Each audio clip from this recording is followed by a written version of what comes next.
প্রধান বক্তার আগমন, শুভেচ্ছার স্বাগতম, প্রধান বক্তার আগমন, শুভেচ্ছার স্বাগতম, শুভেচ্ছার স্বাগতম, আসারি সাহেবের আগমন, প্রধান বক্তার আগমন, শুভেচ্ছার স্বাগতম, প্রধান বক্তার আগমন, শুভেচ্ছার স্বাগতম, শুভেচ্ছার স্বাগতম, আসারি সাহেবের আগমন। السلام عليكم ورحمة الله تعالى وبركاته. إن الحمد لله نحمده ونستعينه ونستغفره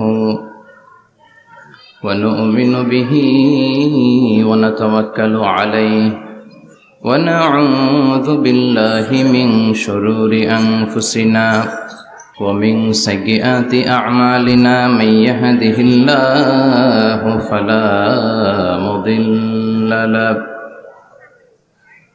ومن يضلل فلا هادي له أي فلن تجد له وليا مرشدا ونشهد أن لا إله إلا الله وحده لا شريك له والذي لا ضد له ولا ند له لا مثل له ولا مثيل له لا وزير له ولا كفيل له لا شبه له ولا شبيه له لا ولد له ولا والد له وهو الواحد الفرد الصمد لم يلد ولم يولد ولم يكن له كفوا أحد ونشهد أن سيدنا ونبينا وحبيبنا وبشيرنا ونذيرنا وطبيبنا وطبيب أرواحنا وحبيبنا وحبيب ربنا محمدا عبد الله ورسوله أرسله بالحق بشيرا ونذيرا وداعيا إلى الله بإذنه وسراجا منيرا أما بعد فقد قال الله تعالى في كلامه المجيد وفي فرقانه الحميد أعوذ بالله من الشيطان الرجيم بسم الله الرحمن الرحيم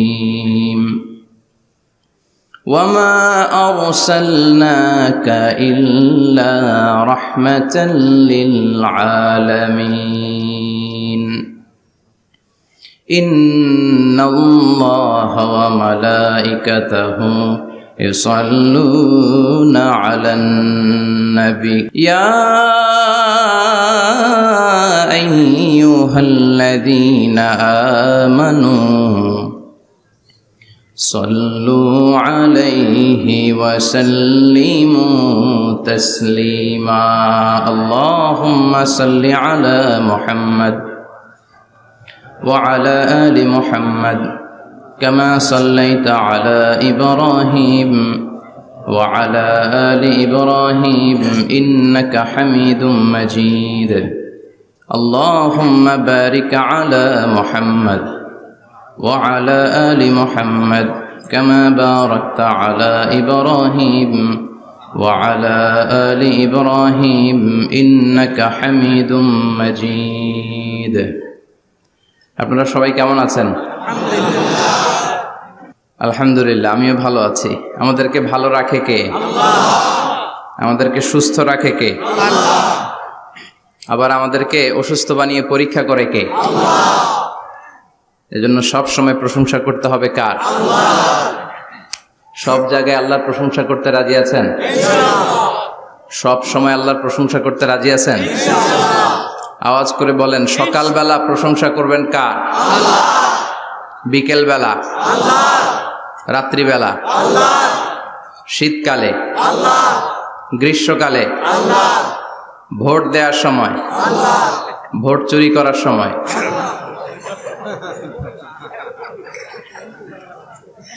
সব জায়গায় আল্লাহর প্রশংসা থাকার দরকার আছে না নাই?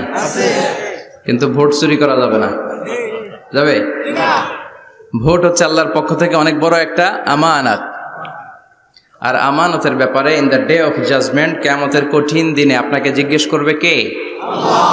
কুল্লুকুম রাঈন ওয়া কুল্লুকুম মাসউলুন আন রাইয়াতিহি। তোমরা প্রত্যেকে দায়িত্বশীল, আর তোমাদের প্রত্যেকের দায়িত্বের ব্যাপারে জিজ্ঞেস করা হবে। চিৎকার করে বলেন ঠিক কি না? এজন্য আমার ভোট আমি দেব, যাকে খুশি তাকে দেব এমনটা না, সৎ লোক দেখে দেব। ঠিক কি না? আমার ভোট আমি দেব, ইসলাম প্রিয় লোক দেখে দেব, যারা ইসলামের পক্ষে থাকে, যারা জনগণের বন্ধু, যারা দেশের টাকা বিদেশে পাচার করে না, যারা এক কলমের খোঁচা মেরে কোটি টাকা উধাও করে দেয় না, যারা আমরা বন্যায় কষ্ট পেলে আমাদেরকে দেখতে আসে, এরকম নেতার দরকার আছে না নাই? আবার নেতা ভুল করলেও নেতাকে শুধরে দিতে হয়। ঠিক কি না? ইমাম সাহেব যদি মসজিদে নামাজ পড়াতে যে ভুল করে, পিছন থেকে শুধরে দিতে হয় না? ইমাম সাহেব নামাজ শুরু করেছেন, ওয়াদ-দুহা ওয়াল-লাইলি ইযা সাজা মা ওয়াদ্দাআকা রাব্বুকা ওয়া মা ক্বালা, এরপরে ভুলে গেছে, আর বের হয় না। এরকম হয় না? বিষ্ণু ঈসা ইসলামেরও হতো, সাহাবাদেরও হতো। ভুলে গিয়েছে, বের হয় না, তখন পেছন থেকে শুধরে দিতে হয়। তবে আগে সুযোগ দিবেন, তাকে আপনি চান্স দিবেন, তিনি আবার রিপিট করবে, রিপিট করে সূরাটাকে বের করে আনতে পারে কিনা ট্রাই করবে। 2-3 বার ট্রাই করার পরেও যদি না পারে, পিছন থেকে ঠিক করে দেওয়ার দরকার আছে না নাই? কিন্তু অনেকে আবার পিছনে উৎ পেতে বসে থাকে যে ইমাম ভুল করে কোন জায়গায়। তারাবির নামাজে আমাদের দেশে এই ঝামেলা আছে না নাই? এক হাফেজ সাহেব নামাজ পড়ে, আর এক হাফেজ সাহেব পিছন থেকে কোথায় ভুল হয় একটু দেখি। এই নিয়তে যদি আপনি হেফজ করেন, আপনার দিনও শেষ, দুনিয়াও শেষ, আখিরাতটাও বরবাদ। জোরে বলেন ঠিক কিনা? ভুল হতেই পারে, মানুষ ভুলের ঊর্ধ্বে নয়। কুল্লুকুম খাত্তা, তোমরা সবাই ভুল করো। ওয়া খায়রুল খাত্তাইনা তাওয়াবুন, আর এই ভুলকারীদের মধ্যে আল্লাহর কাছে শ্রেষ্ঠ ভুলকারী যে লোক ভুল করার পরে তওবা করে কার কাছে? আল্লাহর কাছে। আল্লাহর কাজই তওবা কবুল করা। গাফিরিয যামবি ওয়া কাবিলিত তাওব। আমরা ভুল করব, শয়তান ওয়াসওয়াসা দিবে, আর আল্লাহ মাফ করবে। ঠিক কি না? কি আল্লাহ আমরা পাইছি, উনি মাফ করার জন্য বসে থাকে 24/7, সপ্তাহের 7 দিন, মাসের 30 দিন, দিনের 24 ঘন্টা তিনি বসে থাকেন। কখন আমার বান্দা চোখের পানি ছেড়ে আমার কাছে ক্ষমা চায়, আর আমি আল্লাহ ক্ষমা করে দিব। শয়তান আল্লাহকে চ্যালেঞ্জ দিয়েছিল, আল্লাহ আপনি তো জান্নাতে ঢোকাতে পারবেন না, এতগুলো জান্নাত কেন বানালেন? জাহান্নাম আরো বেশি হলে ভালো হতো। আল্লাহ বললেন কেন? শয়তান বলে, আল্লাহ এই সবগুলারে আমি ওয়াসওয়াসা দিয়ে, মুনাফিক বানিয়ে, নাস্তিক বানিয়ে জাহান্নামে ঢুকাবো। আমি চ্যালেঞ্জ দিলাম, ডান দিক থেকে ধোকা দেব, বা থেকে, সামনে থেকে, পেছন থেকে, নিচ থেকে, রগের শিরা উপশিরায় ঢুকে, মাজরাত দাম যেখান দিয়ে রক্ত চলাচল করে, ওখানে ঢুকেও আমি ধোকা দেব। তো আপনি জান্নাতে ঢুকাবেন কেনমে? আল্লাহ বললেন তুমি আমারও চ্যালেঞ্জ দাও, এত বড় সাহস? আমি তো সব রাজার বড় রাজা, মহারাজা। চিৎকার করে বলেন ঠিক কিনা? মহারাজার সাথে চ্যালেঞ্জ দেয়া যায় না। তুমি আমাকে চ্যালেঞ্জ দাও, ওকে ডান, আই টেক ইউর চ্যালেঞ্জ। আমিও তোমার চ্যালেঞ্জ নিলাম। তুমি আজীবন ধোকা দিবা, আজীবন তুমি গোমরাহ করবা, বেনামাজি বানাবা, জালিম বানাবা। কিন্তু আমার বান্দা কোনো তাফসীরুল কোরআনের মাহফিলে এসে, কোন এক ওয়াক্তের নামাজে মসজিদে ঢুকে, অথবা মাঝরাতে ঘুম ভেঙে গেলে তাহাজ্জুদের জায়নামাজে চোখের পানি ছেড়ে যখন ক্ষমা চাইবে, আমি সব গুনাহ মাফ করে দেব, তুই কি করবি? চিৎকার করে পড়েন আল্লাহু আকবার। এজন্য ভুল নাই এমন কোনো মানুষ নাই। ভুল হয়নি শুধু নবীদের, এজন্য তারা মাসুম। আহলুস সুন্নাহ ওয়াল জামাআর ইতিকাদ হচ্ছে নবীদের কোনো ভুল নাই। ঠিক কিনা?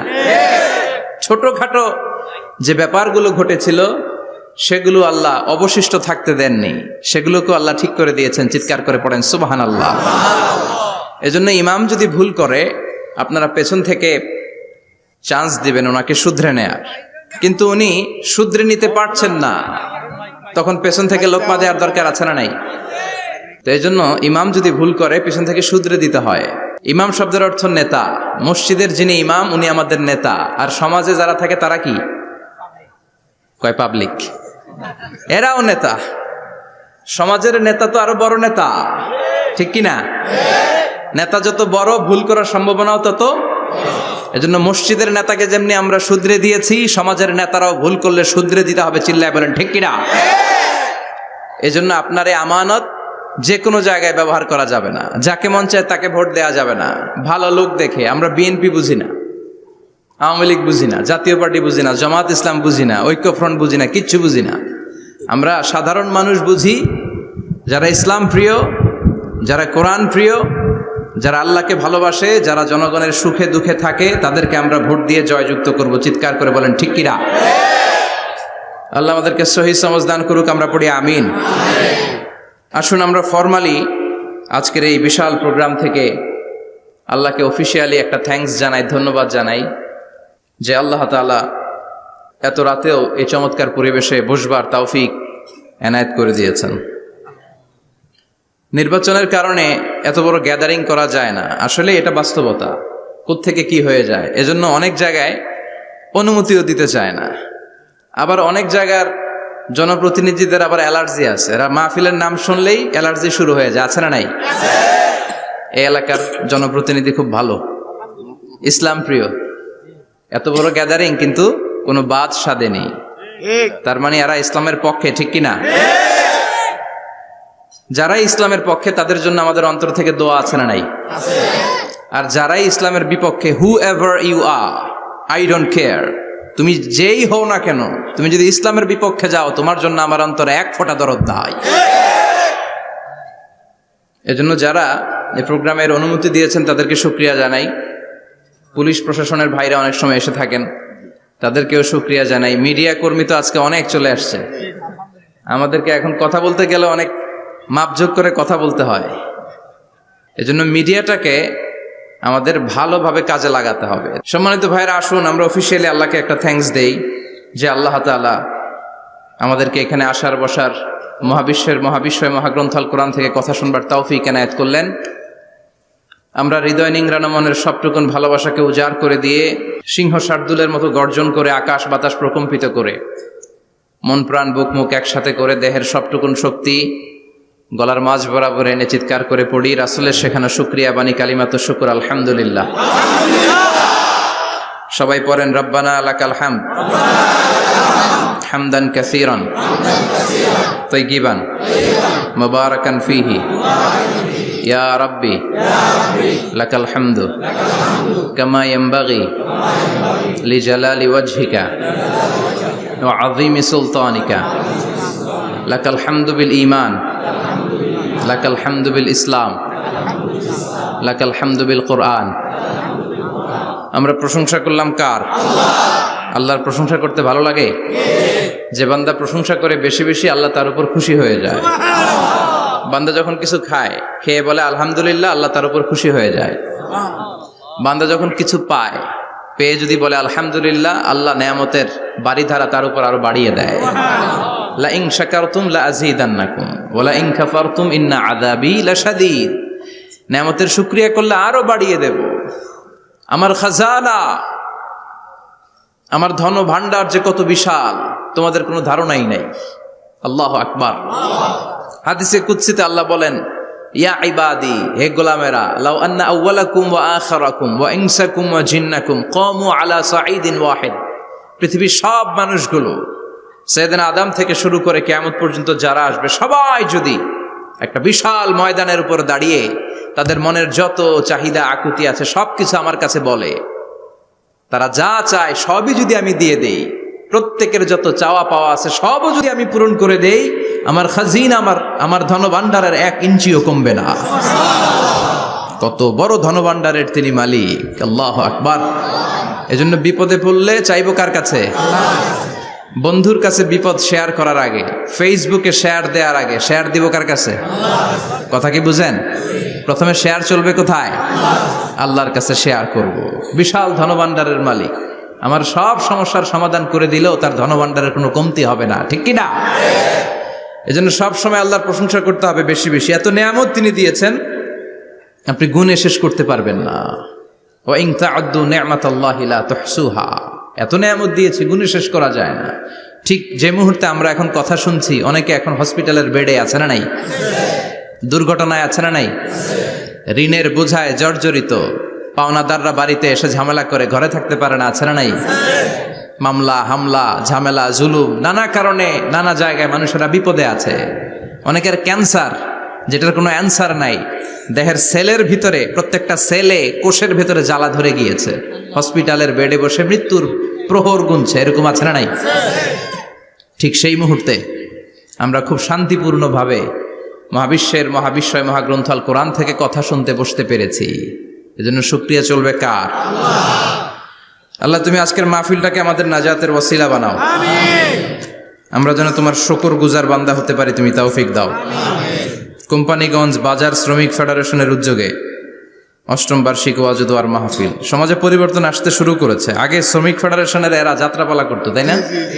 নাচানাচি, দুনিয়াকে মজা লেলো, রুব্বানে নাচে কোমর দুলাইয়া, না? উনিও জানে রুব্বানে নাচে কোমর দুলাইয়া। ফেরেশতারা বলবে তো করে পিডামু আমরা ঝুলাইয়া। মায়ের আছে না নাই? প্রশ্ন করা হবে, কবরে যেতে না যেতেই প্রশ্ন করা হবে। মরতে আমাদেরকে হবেই। আকসিরু যিকরা হাযিমিল লাযযাত, পৃথিবীর সব স্বাদকে পানসা করে দেয় ওই বিষয়টাকে বেশি বেশি স্মরণ করো। বিশ্বনবী বলেছেন সব স্বাদকে পানসা করে দেয় কি? মরণ, ঠিক কি না? The most certain thing in our life is death, and the most uncertain thing in our life is the time of death.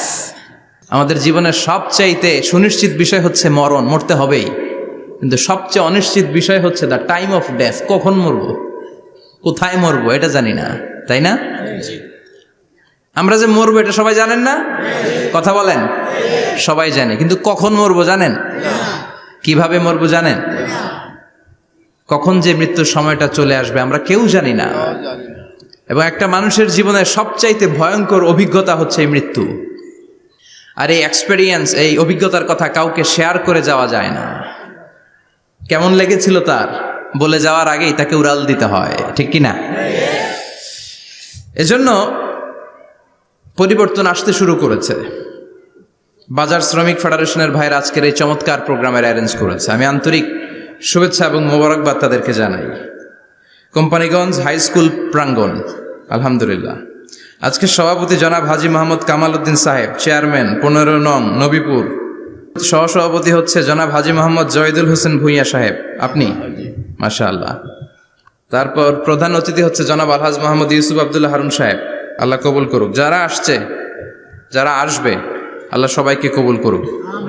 মাইকের আওয়াজ যে বোনেরা শুনছে, আল্লাহ তাদেরকেও কবুল করুক। সম্মানিত ভাইরা, আমি আপনাদের খেদমতে আল কোরআন আল কারীম থেকে ছোট্ট একটা আয়াত তেলাওয়াত করেছি।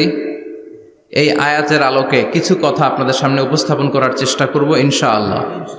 সবাই পড়েন ইনশাআল্লাহ।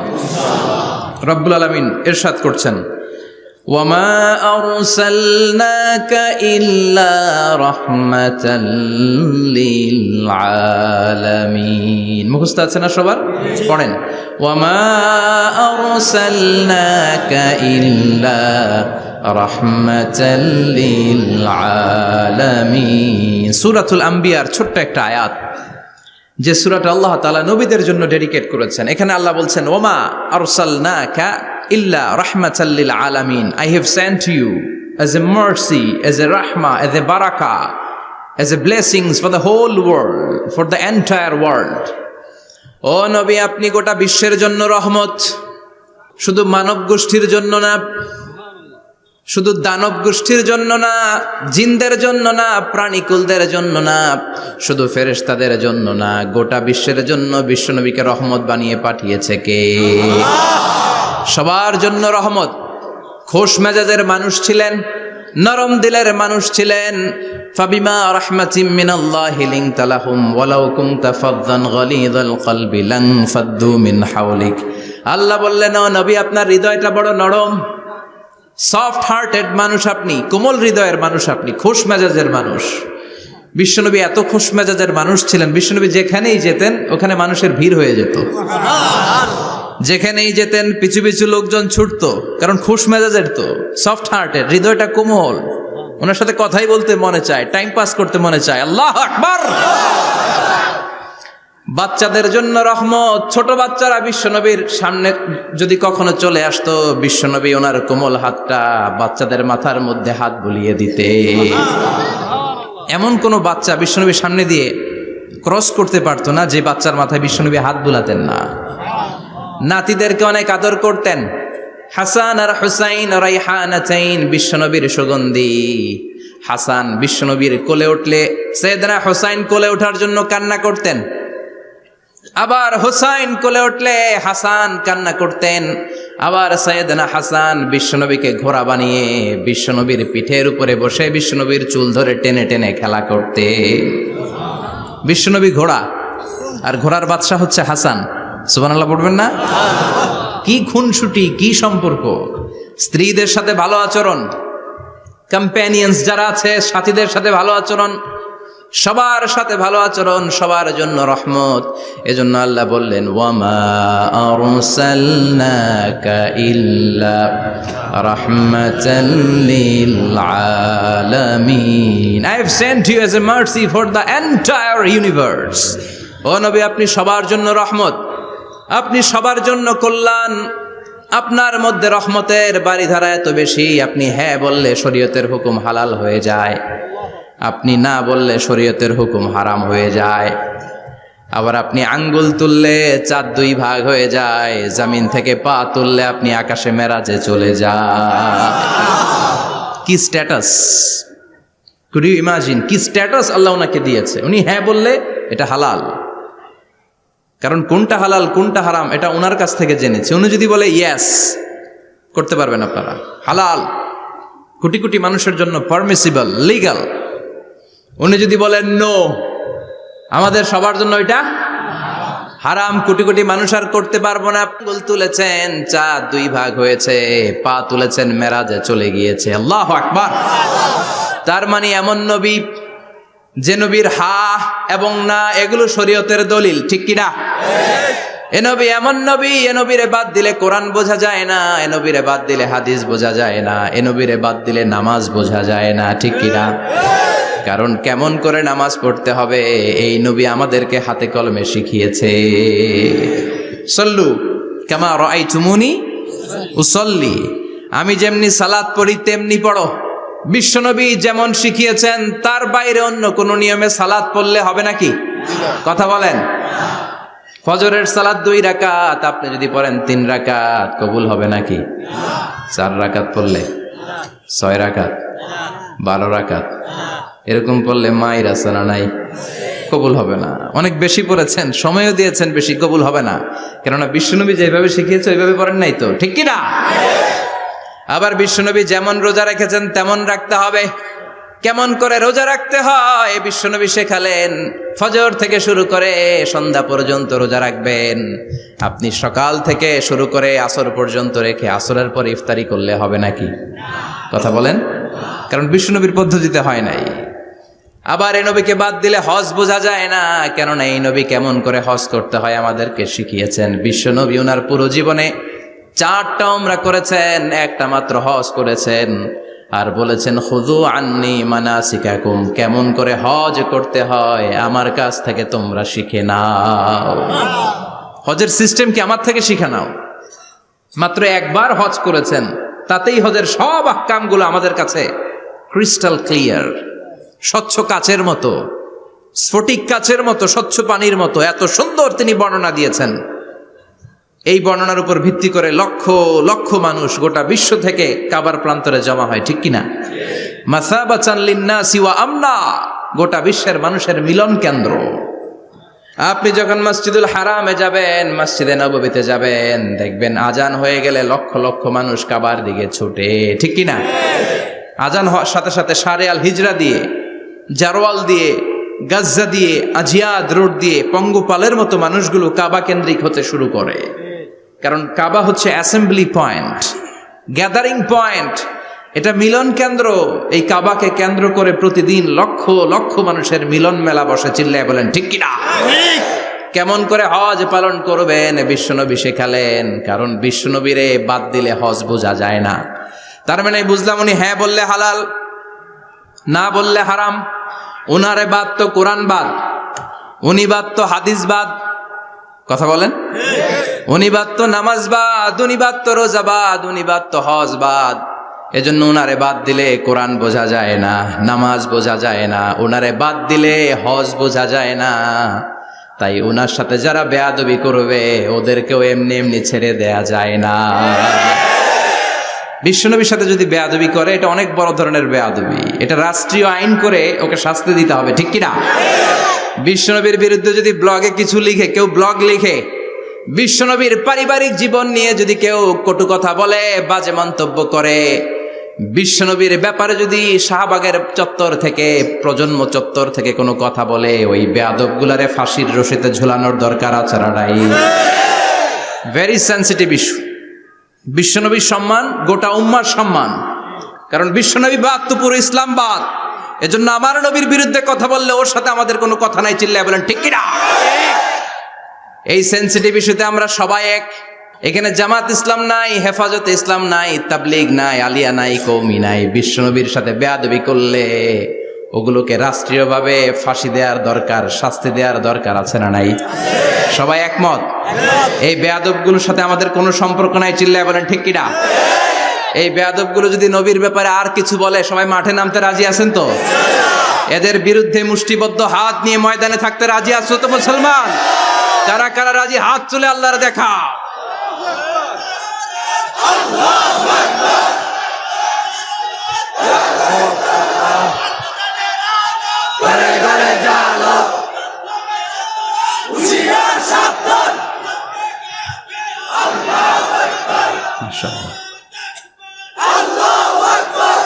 আল্লাহ তুমি কবুল করো। বিশ্বনবীর ভালোবাসা যেন আমরা অন্তরে রাখতে পারি, তুমি তৌফিক দাও। বিশ্বনবীর অনুসরণ এবং ভালোবাসা ছাড়া আল্লাহকে পাওয়া যাবে? আল্লাহকে যে পাইতে চায় হাজরাতের অনুসরণে, আরশ কুরসি লৌহ কালাম না চাইতে পেয়েছে সে। হাজরাতের অনুসরণে আরশ কুরসি লৌহ কালাম না চাইতে পেয়েছে সে। সুবহানাল্লাহ পড়েন। এজন্য আল্লাহ বললেন, নবী আপনাকে আমি গোটা বিশ্বের মানুষের জন্য রহমত করে পাঠালাম, আবার আপনার চরিত্রটা গোটা বিশ্বের মানুষের জন্য আমি মডেল করে দিলাম। আল্লাহু আকবার। ওয়া ইন্নাকা লাআলা খুলুকিন আযীম। ও নবী, চমৎকার একটা চরিত্রের উপরে আমি আপনাকে প্রতিষ্ঠিত রেখেছি। And verily you are on a very good standard of character. ও নবী, আপনার চরিত্রটা বড় সুন্দর। আপনার চরিত্রের মতো গোটা বিশ্বের কারো চরিত্র হতে পারে? পা থেকে মাথা পর্যন্ত বিশ্বনবীর চরিত্রে একটা কালো দাগ বসানোর মতো ক্ষমতা কারো আছে নাকি? কারণ বিশ্বনবীর চরিত্র হলো কোরআনের চরিত্র। মা আয়েশাকে বলা হলো, মা আমাদের পেয়ারা নবীর চরিত্র কেমন ছিল আমাদেরকে বলে শোনান। মা আয়েশা বললেন, ও সাহাবীরা, বিশ্বনবীর চরিত্র ছিল কোরআনের চরিত্র। কানা খুলুকুহু আল কোরআন। বিশ্বনবীর চরিত্র ছিল কোরআনের চরিত্র। পুরো কোরআনে 30 পারাতে থিওরিটিক্যালি যা বলে শোনানো হয়েছে, বিশ্বনবীর জীবনীতে চরিত্রে প্র্যাকটিক্যালি ওই সব কিছু করে দেখানো হয়েছে। পুরো কোরআনে 30 পারাতে থিওরিটিক্যালি যা বলা, বিশ্বনবীর চরিত্রে প্র্যাকটিক্যালি সেটা করে দেখানো। সুবহানাল্লাহ বাড়িতে যে বলেন। আবার বিশ্বনবীর আরেক স্ত্রী উম্মে সালামা বলতেন, ইনদামা ইয়ামশি রাসূলুল্লাহি আলাল আরদি কাআন্নাল কুরআনা ইয়ামশি আলাইহি। যখন বিশ্বনবী রাস্তার উপর দিয়ে হেঁটে যেত, মনে হয় কোরআন শরীফটা রাস্তার উপর দিয়ে হেঁটে হেঁটে যায়। কোরআনুল কারীম রাস্তা দিয়ে হেঁটে হেঁটে যাচ্ছে, মনে হচ্ছে যে এটা বিশ্বনবী নয়, এটা জীবন্ত কোরআন। পড়েন আল্লাহু আকবার। এজন্য এই নবীকে আল্লাহ এমন স্ট্যাটাস দিয়েছেন, পৃথিবীর কোন নবীকে তেমন স্ট্যাটাস দিয়েছে নাকি? এ নবীকে আল্লাহ এমন মর্যাদা দিয়েছে, গোটা বিশ্বের কাউকে এমন মর্যাদা দিয়েছে নাকি? এমন কিছু গুণাবলী, ক্যারেক্টারিস্টিক্স আল্লাহ বিশ্ব নবীকে দিয়েছে, পৃথিবীর কোন নবীকে সেগুলো দেয় নাই। সুবহানাল্লাহ। খুশি না বেজার? খুশি তো সবাই। কি দিয়েছেন, কি স্পেশাল এক্সট্রা স্ট্যাটাস আল্লাহ তাআলা বিশ্ব নবীকে দিয়েছেন আমরা শুনি। এক নাম্বার স্ট্যাটাস হলো সাহিবুব শাক্কি সাদর। বিশ্ব নবীর সিনা চাক হয়েছে, পৃথিবীর কোন নবীর সেটা হয় নাই। সুবহানাল্লাহ। দুইবার হয়েছে এটা বিশ্ব নবীর জীবনে। হালিমাতুস সাদিয়ার বাড়িতে যখন দুধ পান করতে গিয়েছিল তখন হয়েছিল, আবার মেরাজের রাতে হয়েছিল। উম্মে হানির ঘর থেকে চলে সাইয়েদনা জিব্রাইল বিশ্ব নবীকে হাতিমে কাবায় শুইয়ে দিলেন, এরপর গলার নিচ থেকে শুরু করে নাভি পর্যন্ত বুকটা কেটে ফেললেন, বিশ্বনবীর হৃদয়টাকে বের করলেন, জামজামের পানি দিয়ে ধৌত করলেন, আবার পেটের ভেতরে হৃদয়টাকে ঢুকিয়ে দিলেন। দিস ইজ কল্ড শাক্কে সাদার। উর্দু ফার্সিতে বলে সিনা চাক, ইংরেজিতে বলে ওপেন হার্ট সার্জারি। সুবহানাল্লাহ পড়বেন না? আমাদের অনেকের ওপেন হার্ট সার্জারি হয় না, গলা থেকে নাভি পর্যন্ত কাটা, সেলাই করে দিলে আবার বাঁচে। এটা বিশ্বনবীর সিনা চাক থেকে আবিষ্কার হয়েছে। পড়েন আল্লাহু আকবার। যে সমস্ত সাহাবারা বিশ্বনবীকে খালি গায়ে দেখেছে, উদম গায়ে দেখেছে, তারা বর্ণনা করেছে দুইটা কাপড় মাঝখান দিয়ে সেলাই করলে যেমনি দাগ দেখা যায়, আমরা বিশ্বনবীর গলা থেকে নাভি পর্যন্ত এরকম সেলাইয়ের দাগ দেখতে পেয়েছি। শাক্কুস সাদর, special status of the last Messenger Muhammad সাল্লাল্লাহু। আর কোন নবীকে আল্লাহ এটা দেয় নাই। খুশি না বেজার? আবার উনি হলেন সাহিবুল মেরাজ। উনার মেরাজ হয়েছে, আর কোন নবীর হয়েছে নাকি? কথা বলেন। বিশ্বনবীর হৃদয়টা বড় ভাঙা, কলিজার টুকরা স্ত্রী খাদিজা নাই, যাকে সবচেয়ে ভালোবাসতেন, সবচেয়ে প্যার করতেন, যাকে মাহাব্বাত করতেন। এবং সাইয়েদাতুনা খাদিজার জন্য বিশ্বনবী মা আয়েশাকে ধমকও দিয়েছেন। সাইয়েদাতুনা খাদিজার কথা যখন বিশ্বনবী বলে বেড়ায় মা আয়েশার কাছে, খাদিজার কথা বললে মা আয়েশা বলতেন, ও নবী, কোন জাহিলি যুগে এক বুড়ি মহিলার সাথে আপনার বিয়ে হয়েছিল, মরে গিয়েছে, কবরে শুয়ে আছে। ওই মহিলার পরে কত সুন্দরী সুন্দরী নারীরা আমরা আপনার ঘরে আসলাম, তারপরে ওই বুড়ির কথা আমাদেরকে বলেন কেন? ওই বুড়ির কথা শোনান কেন? বিশ্বনবী রেগে গেলেন। সাইয়েদাতুনা খাদিজাকে বুড়ি বলার কারণে বিশ্বনবী মা আয়েশার চোয়ালটা এইভাবে চেপে ধরেছে। কোনোদিন স্ত্রীর গায়ে হাত তোলেননি, শুধু এই একবার খাদিজাকে বুড়ি বলার কারণে মা আয়েশার থুতনি চেপে ধরেছিলেন। আল্লাহু আকবার। আবার বিশ্বনবী বলতেন, রুজিকতু হুব্বাহা, খাদিজার ভালোবাসা আল্লাহ আমার হৃদয়ে ঢুকিয়ে দিয়েছে।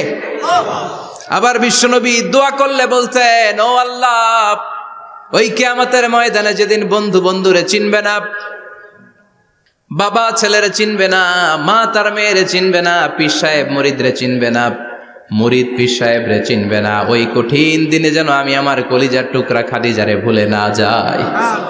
ওই কঠিন দিনে আমি যেন আমার খাদিজারে চিনতে পারি। সুবহানাল্লাহ। তার মানে ভালোবাসা বেশি না কম? সাইয়েদাতুনা খাদিজা ইন্তেকাল করলেন, জাবালে হাজুনের পাশে ওনার কবর। যারা হজ উমরা করতে গিয়েছেন দেখেছেন না, মক্কা একটা কবর আছে, এটা মাকবারাতুল মা'লা।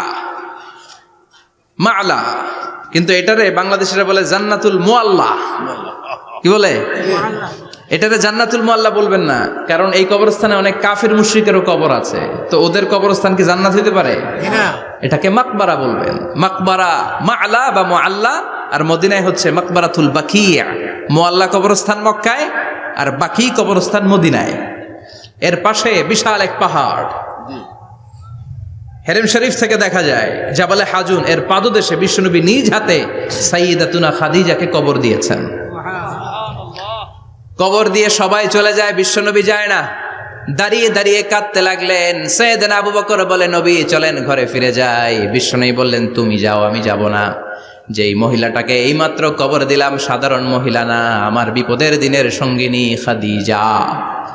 আজীবন আমাকে ছাতার মতো শেল্টার দিয়েছে, সমস্ত সম্পদ আমার পায়ের সামনে বিছিয়ে দিয়েছে রে আবু বকর।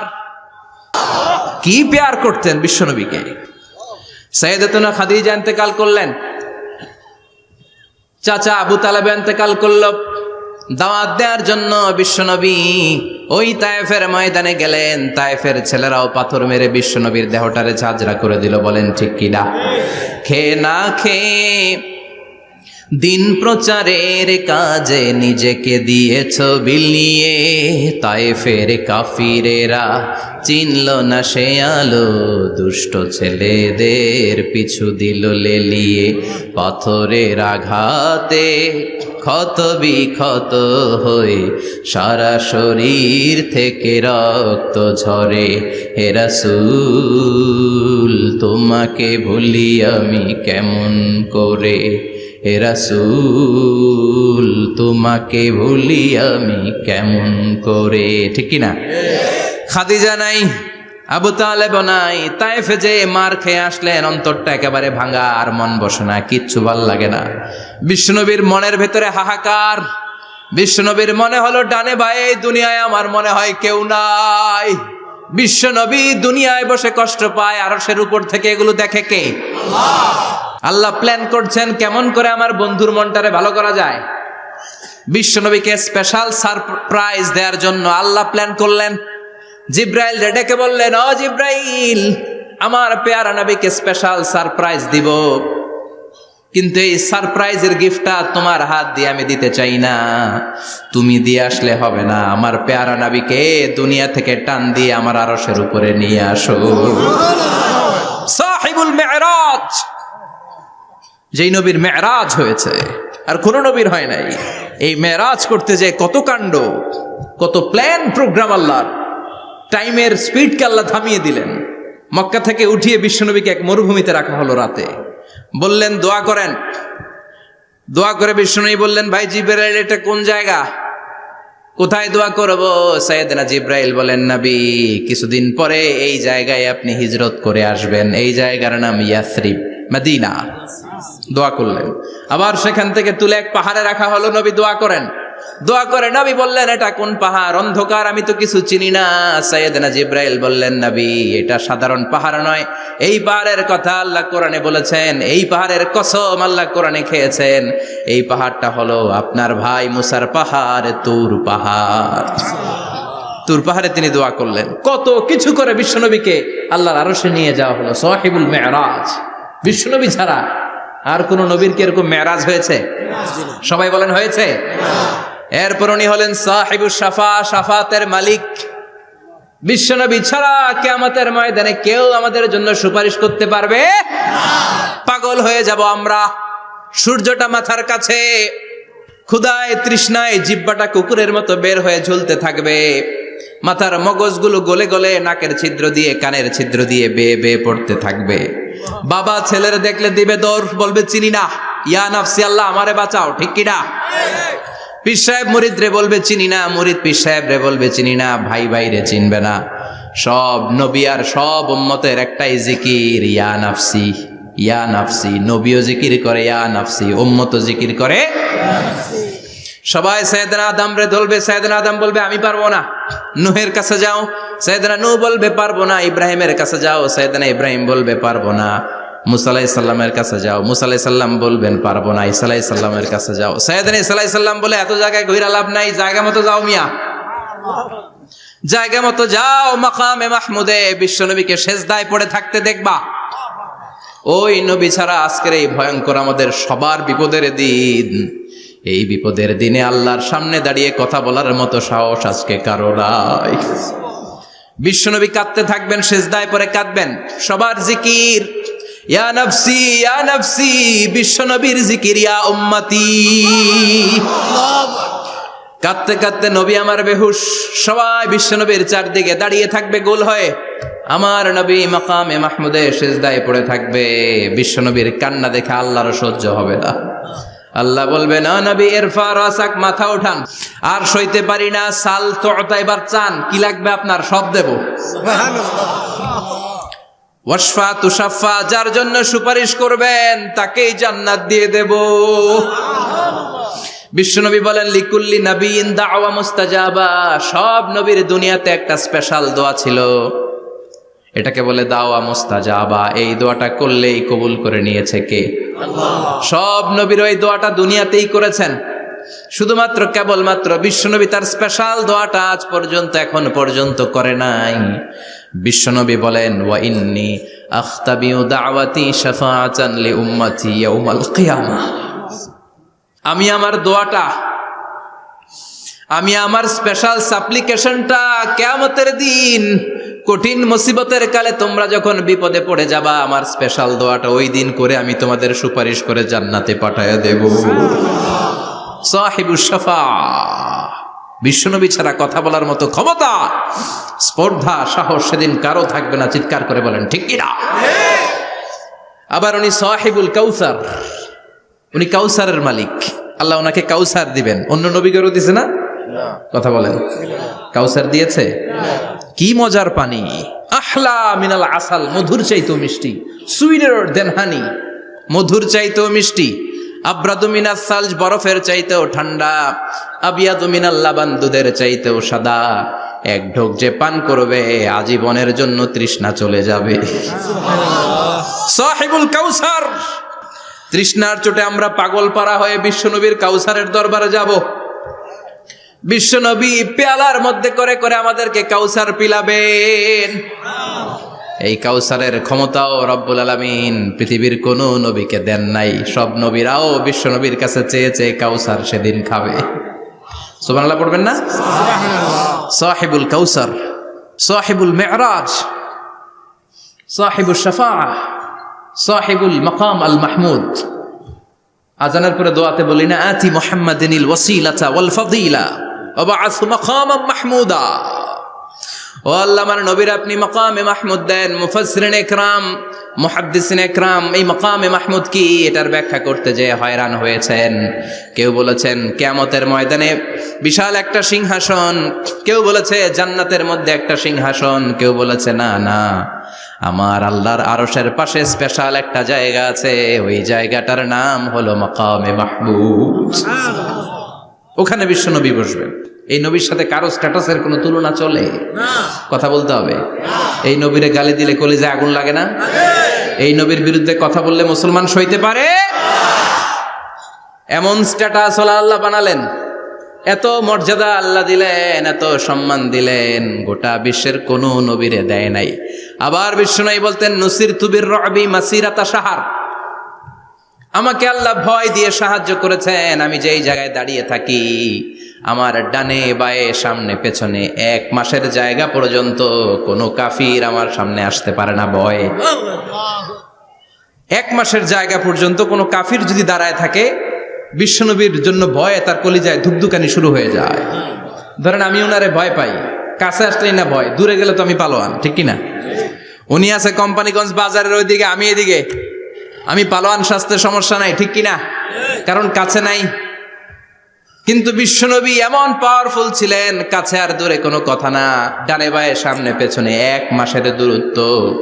এই লোকেশনের মধ্যে যদি কোনো কাফির মুশরিকের আন্ডা বাচ্চা থেকে থাকে, বিশ্বনবীর ব্যাপারে ভয় তাদের অন্তরের মধ্যে ঢুকিয়ে দেয় কে?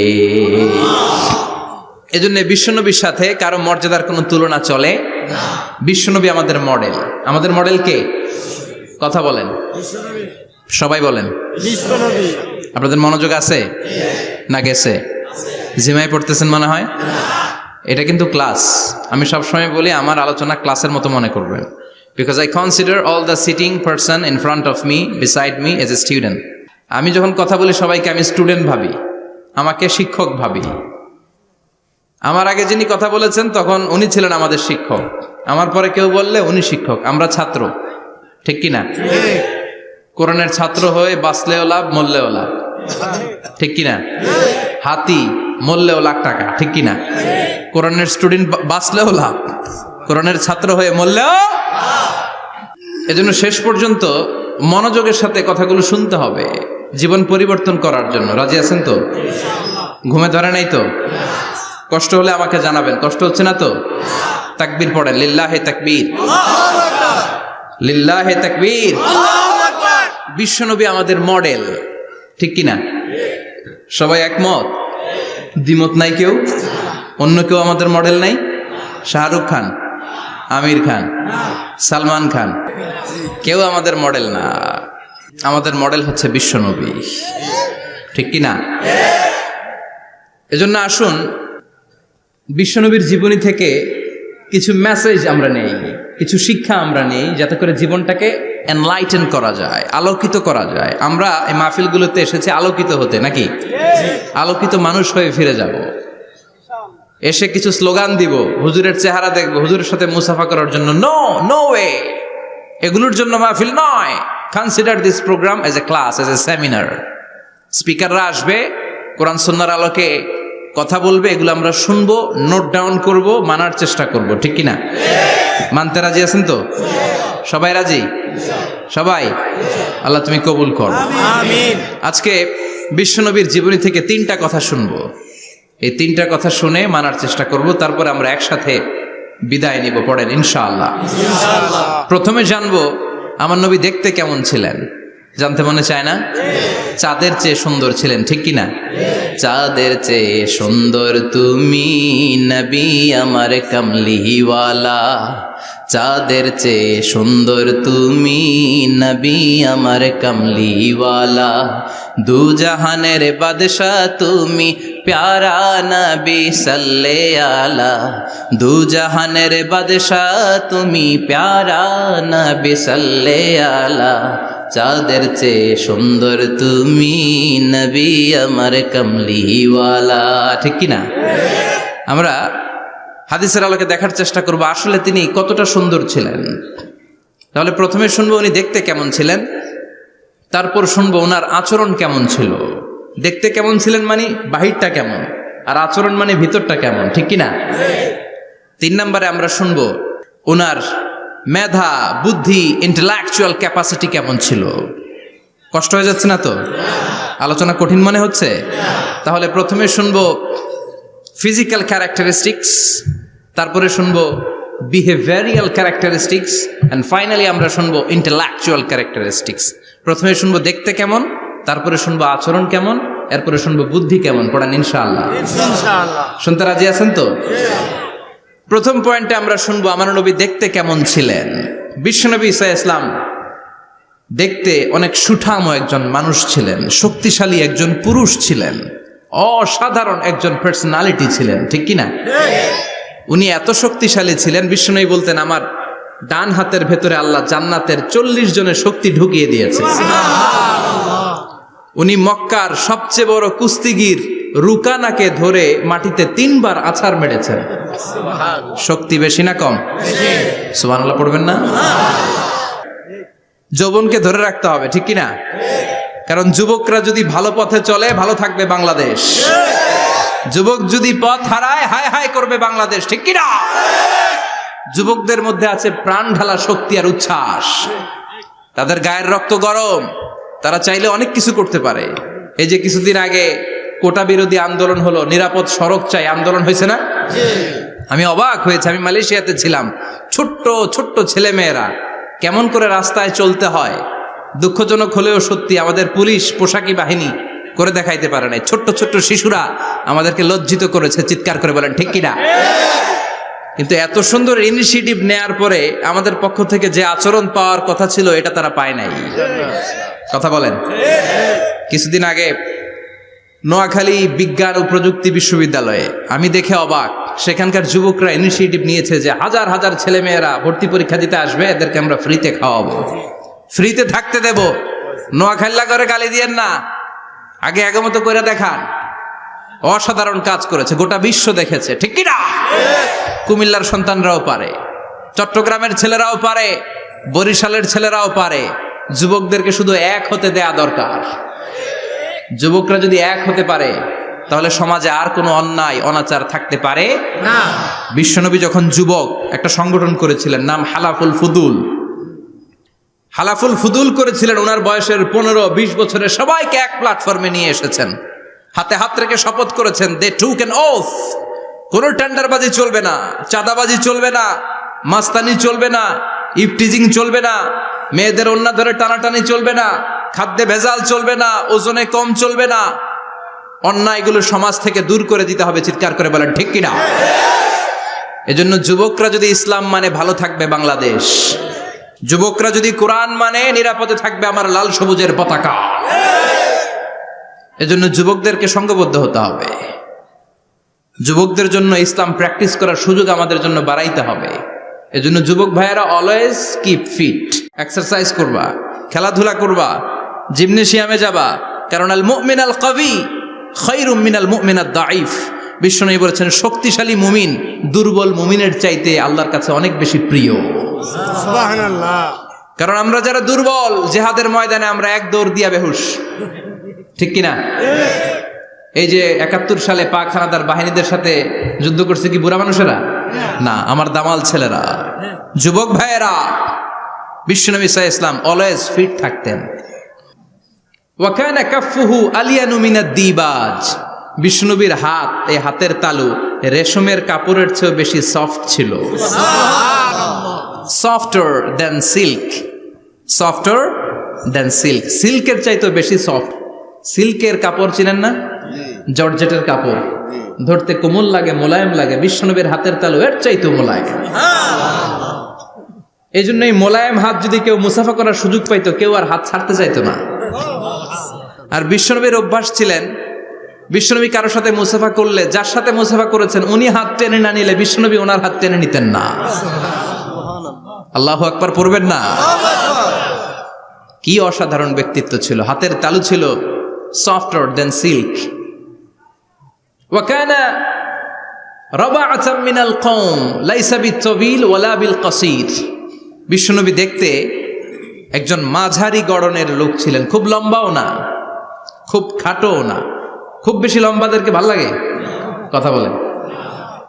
তাকাইতে গেলে টুপি পরে যাওয়ার সম্ভাবনা আছে। খুব খাটো যারা, এদেরকেও কিন্তু দেখতে অতটা ভাল লাগে না। বিশ্বনবী ছিলেন ব্যালেন্সড, মাঝারি ধরনের। লাইসা বিত-তাবিল ওয়ালা বিল কাসীর।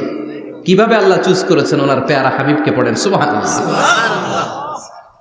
ওয়া কানা আযহারাল লাউন। ফর্সা রঙের মানুষ ছিলেন, ব্রাইট কালার। কি কালার? Bright colour.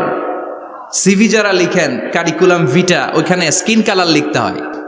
আপনি কি ফর্সা না কালো? কালো হলে ব্ল্যাক কালার, ফর্সা হলে ব্রাইট কালার।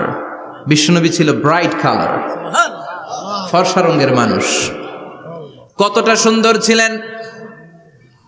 অনেকে বলে সাইয়েদানা ইউসুফ আলাইহিস সালাম বেশি সুন্দর। না না, বিশ্বনবী সাইয়েদানা ইউসুফ আলাইহিস সালামের চেয়ে অনেক গুণ বেশি সুন্দর ছিলেন। বিশ্বনবী বলতেন আনা মালিহুন ওয়া আখি ইউসুফু সাবিহুন। আমি বিশ্বনবী মালিহ। আলেম যারা আছেন উত্তর দেন আরবিতে। মিলহুন মানে কি? লবণ। তার মানে মালিহ মানে লাবণ্যময়। বিশ্বনবী লাবণ্যময় সুন্দর ছিলেন, আর ইউসুফ আলাইহিস সালাম সাদা সুন্দর ছিলেন। এদিকে লাবণ্যময়, এদিকে সাদা, কোনটা ভাল লাগবে? কথা কন। তার মানে বিশ্বনবীর গায়ের স্কিন ছিল ব্রাইট কালার, ফর্সা রঙের মানুষ ছিলেন, মাঝারি সাইজের মানুষ ছিলেন, সিক্স প্যাকের মানুষ ছিলেন। ওয়া কুবিদা ওয়া লাইসা ফি রাসিহি ওয়া লিহিয়াতিহি 20 শাআরা বাইদা। ইন্তেকালের আগে দাড়ি আর চুল মিলে 20টা দাড়ি চুলের বেশি পাকে নাই। সুবহানাল্লাহ পড়বেন না? দাড়ি আর চুল মিলে মোট পাকছিল কয়টা? অনেকে বলে হুজুর স্বপ্নের ব্যাখ্যা দেন। কি স্বপ্ন দেখেছেন? তিনি বললেন আমি স্বপ্নে দেখেছি একজন লোক আল্লাহ রাসূলের কবর থেকে উঠে এসেছে। তাই নাকি? উনি জানতে চাচ্ছে যে এটা আল্লাহ রাসূল কিনা। আমি বললাম চেহারা কেমন দেখেছেন? বলে হুজুর আমি দেখলাম ধবধবে সাদা দাড়ি, ধবধবে সাদা চুল। তার মানে উনি কি আল্লাহ রাসূলকে দেখেছে? না, আল্লাহ রাসূলের ধবধবে সাদা চুল ছিল না, ধবধবে সাদা দাড়ি ছিল না। ইন্তেকালের আগে দাড়ি আর চুল মিলে পাকছিল কয়টা? কোম্পানিগঞ্জের ভাইয়েরা মনে থাকবে? দাড়ি আর চুল মিলে পেকেছিল কয়টা? কেমন করে পাকবে? উনি তো জাইতুনের তেল মালিশ করতেন। সুবহানাল্লাহ। এজন্য আল্লাহ কসম করে বললেন ওয়াত্তিনি ওয়াজ-জাইতুনি ওয়া তুরি সিনিনা ওয়া হাদাল বালাদিল আমিন। তিন ফলের কসম, জাইতুনের কসম। এই তিন জাইতুন যারা খাবে তাদের দাড়ি চুল সহজে পাকবে না। জাইতুন চিনেন? Olive oil. জলপাই আছে না? আরব দেশের জলপাইকে বলে জাইতুন। তাম্বুতু বিদ্দিহিনি ওয়া সিবগিল লিল আকিলিন। এটার অনেক কাজ। এটা খাওয়া যায়, মালিশ করা যায়, আবার এই জাইতুনের ডাল ভেঙে মেসওয়াকও করা যায়। বলেন ঠিক কিনা? বিশ্বনবী বলতেন নেমা সিওয়াকিয়া জাইতুন, জাইতুনের ডালের মেসওয়াক কতই না চমৎকার মেসওয়াক। ফাইন্নাহা সিওয়াকি ওয়া সিওয়াকুল আম্বিয়া মিন ক্বাবলি, কেননা জাইতুনের ডাল আমার মেসওয়াক, আর আমার আগে যত নবী দুনিয়া এসেছে সব নবীরা জাইতুনের ডাল দিয়ে মেসওয়াক করেছে। এই জাইতুনের তেল আপনার বাজারে পাবেন, অলিভ অয়েল বলে জিজ্ঞেস করলে দিয়ে দিবে। কি অয়েল? এটা দাড়িতে মাখলে দাড়ি পাকে না, দেরিতে পাকে। চামড়ায় লাগালে ম্যাসেজ করলে চামড়ার ভাঁজগুলো পড়বে না, আপনার স্কিন সুন্দর থাকবে। বিশ্বনবী এটা মাখতেন, এজন্য দাড়ি আর চুল তেমন একটা পাকে নাই। আওয়াজ করে পড়তে হবে আল্লাহু আকবার। তুলুশ শাআর ইলা শাহমাতাইল উযুন। এবার শুনি বিশ্বনবীর চুল কেমন ছিল। বিশ্বনবীর চুল মাঝে মাঝে এই কানের লতি বরাবর আসতো। ইলা শাহমাতাইল উযুন মানে বড় চুল রাখতেন, হেয়ার কাটটা ছিল লং হেয়ার কাট, মাঝে মাঝে কানের লতির মাঝামাঝি, আর কখনো কখনো কাঁধ বরাবর। ইলাল মানকিবাইন, 3 সিস্টেমে রাখতেন, কানের মাঝ, কানের লতি, কাঁধ বরাবর। ইয়াংরা মহা খুশি যে বড় চুল রাখার দলিল পাইছি। সুন্নতের নিয়তে রাখতে হবে, একটা ভদ্র কাটিং হইতে হবে। আর ইউনিভার্সিটি আর স্কুলের স্টুডেন্ট হলে ইউনিভার্সিটির ড্রেস কোড, হেয়ার কাট মেনে চলতে হবে, ঠিক কিনা? আর সুন্নাতের নিয়তে যদি রাখতে চাও একটা ভদ্রতা থাকতে হবে, একটা সৌন্দর্য থাকতে হবে। ইদানিং অনেক ছেলেরা খুব অদ্ভুত কাটিং দেয়, এই হেয়ার কাটগুলো নিষিদ্ধ। একটা হেয়ার কাট আছে কাজাহ, নাহা রাসূলুল্লাহি আনিল কাজাহ, বিশ্বনবী কাজাহ কাটিং দিতে নিষেধ করেছেন। কাজাহ মানে চুলের কিছু অংশ ট্রিম করে চামড়ার সাথে লাগানো, কিছু অংশ বড় বড়, এরকম আছে না নাই? এটারে আমি বলি ঘোড়া কাটিং। কি কাটিং? ঘোড়া কাটিং। ঘোড়ার মাথায় এরকম লম্বা চুল আছে না নাই? কেউ যদি এখানে থেকে থাকো মাইন্ড করো না, নেক্সট ডে আর এই হেয়ার কাট নিবা না, ঠিক কিনা? রাজি আছি তো? আমার যুবকরা পছন্দ করে বেশি, আমিও পছন্দ করি ওদেরকে খুব বেশি। ওরা আমার কথা বুঝে বেশি, আমিও ওদের হৃদয়ের কথা বুঝি বেশি, এজন্য এগুলো ভালোবেসে বলি। যদি কেউ নিয়ে থাকো এই নিষিদ্ধ হেয়ার কাট, সামনে আর নিবা না, ইনশাআল্লাহ। পড়ো আর জোরে ইনশাআল্লাহ। ওয়া কানা ইউফাররিকু বাইনা শা'রি, চুলের মাঝখানে বিশ্বনবী সিতি করতেন।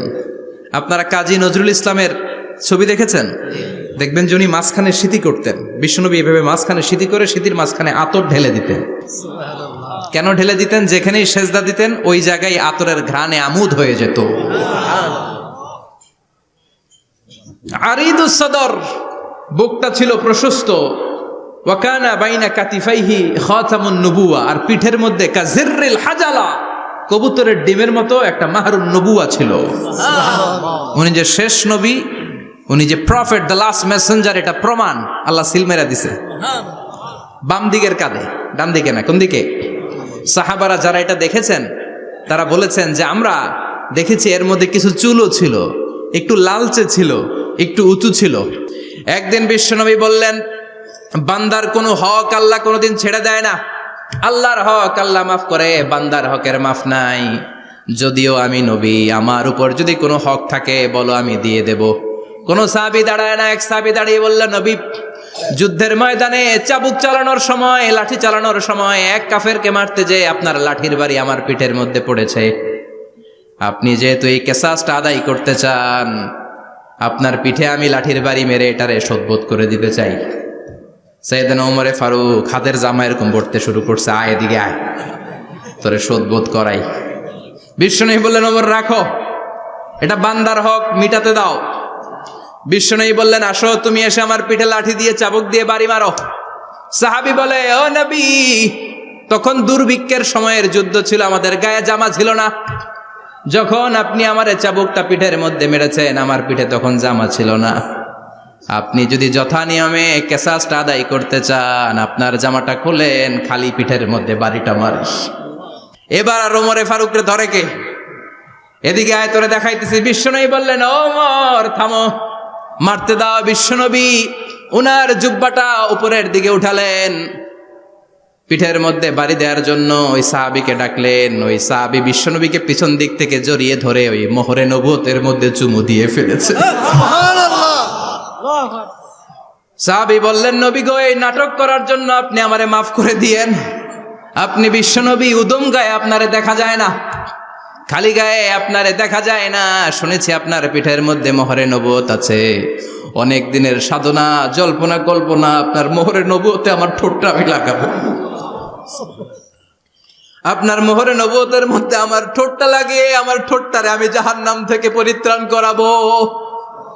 এজন্য প্ল্যান প্রোগ্রাম করে এতক্ষণ আপনার জামাটা খুলতে বলেছি।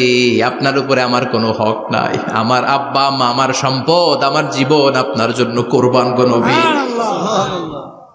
বিশ্বনবীর পিঠে বাম দিকে খাতামুন নবুয়া ছিল, মাহরে নবুয়া। কোন বর্ণনা এসেছে উনি এই মাহরে নবুয়া দিয়ে পিছন দিকে দেখতেন।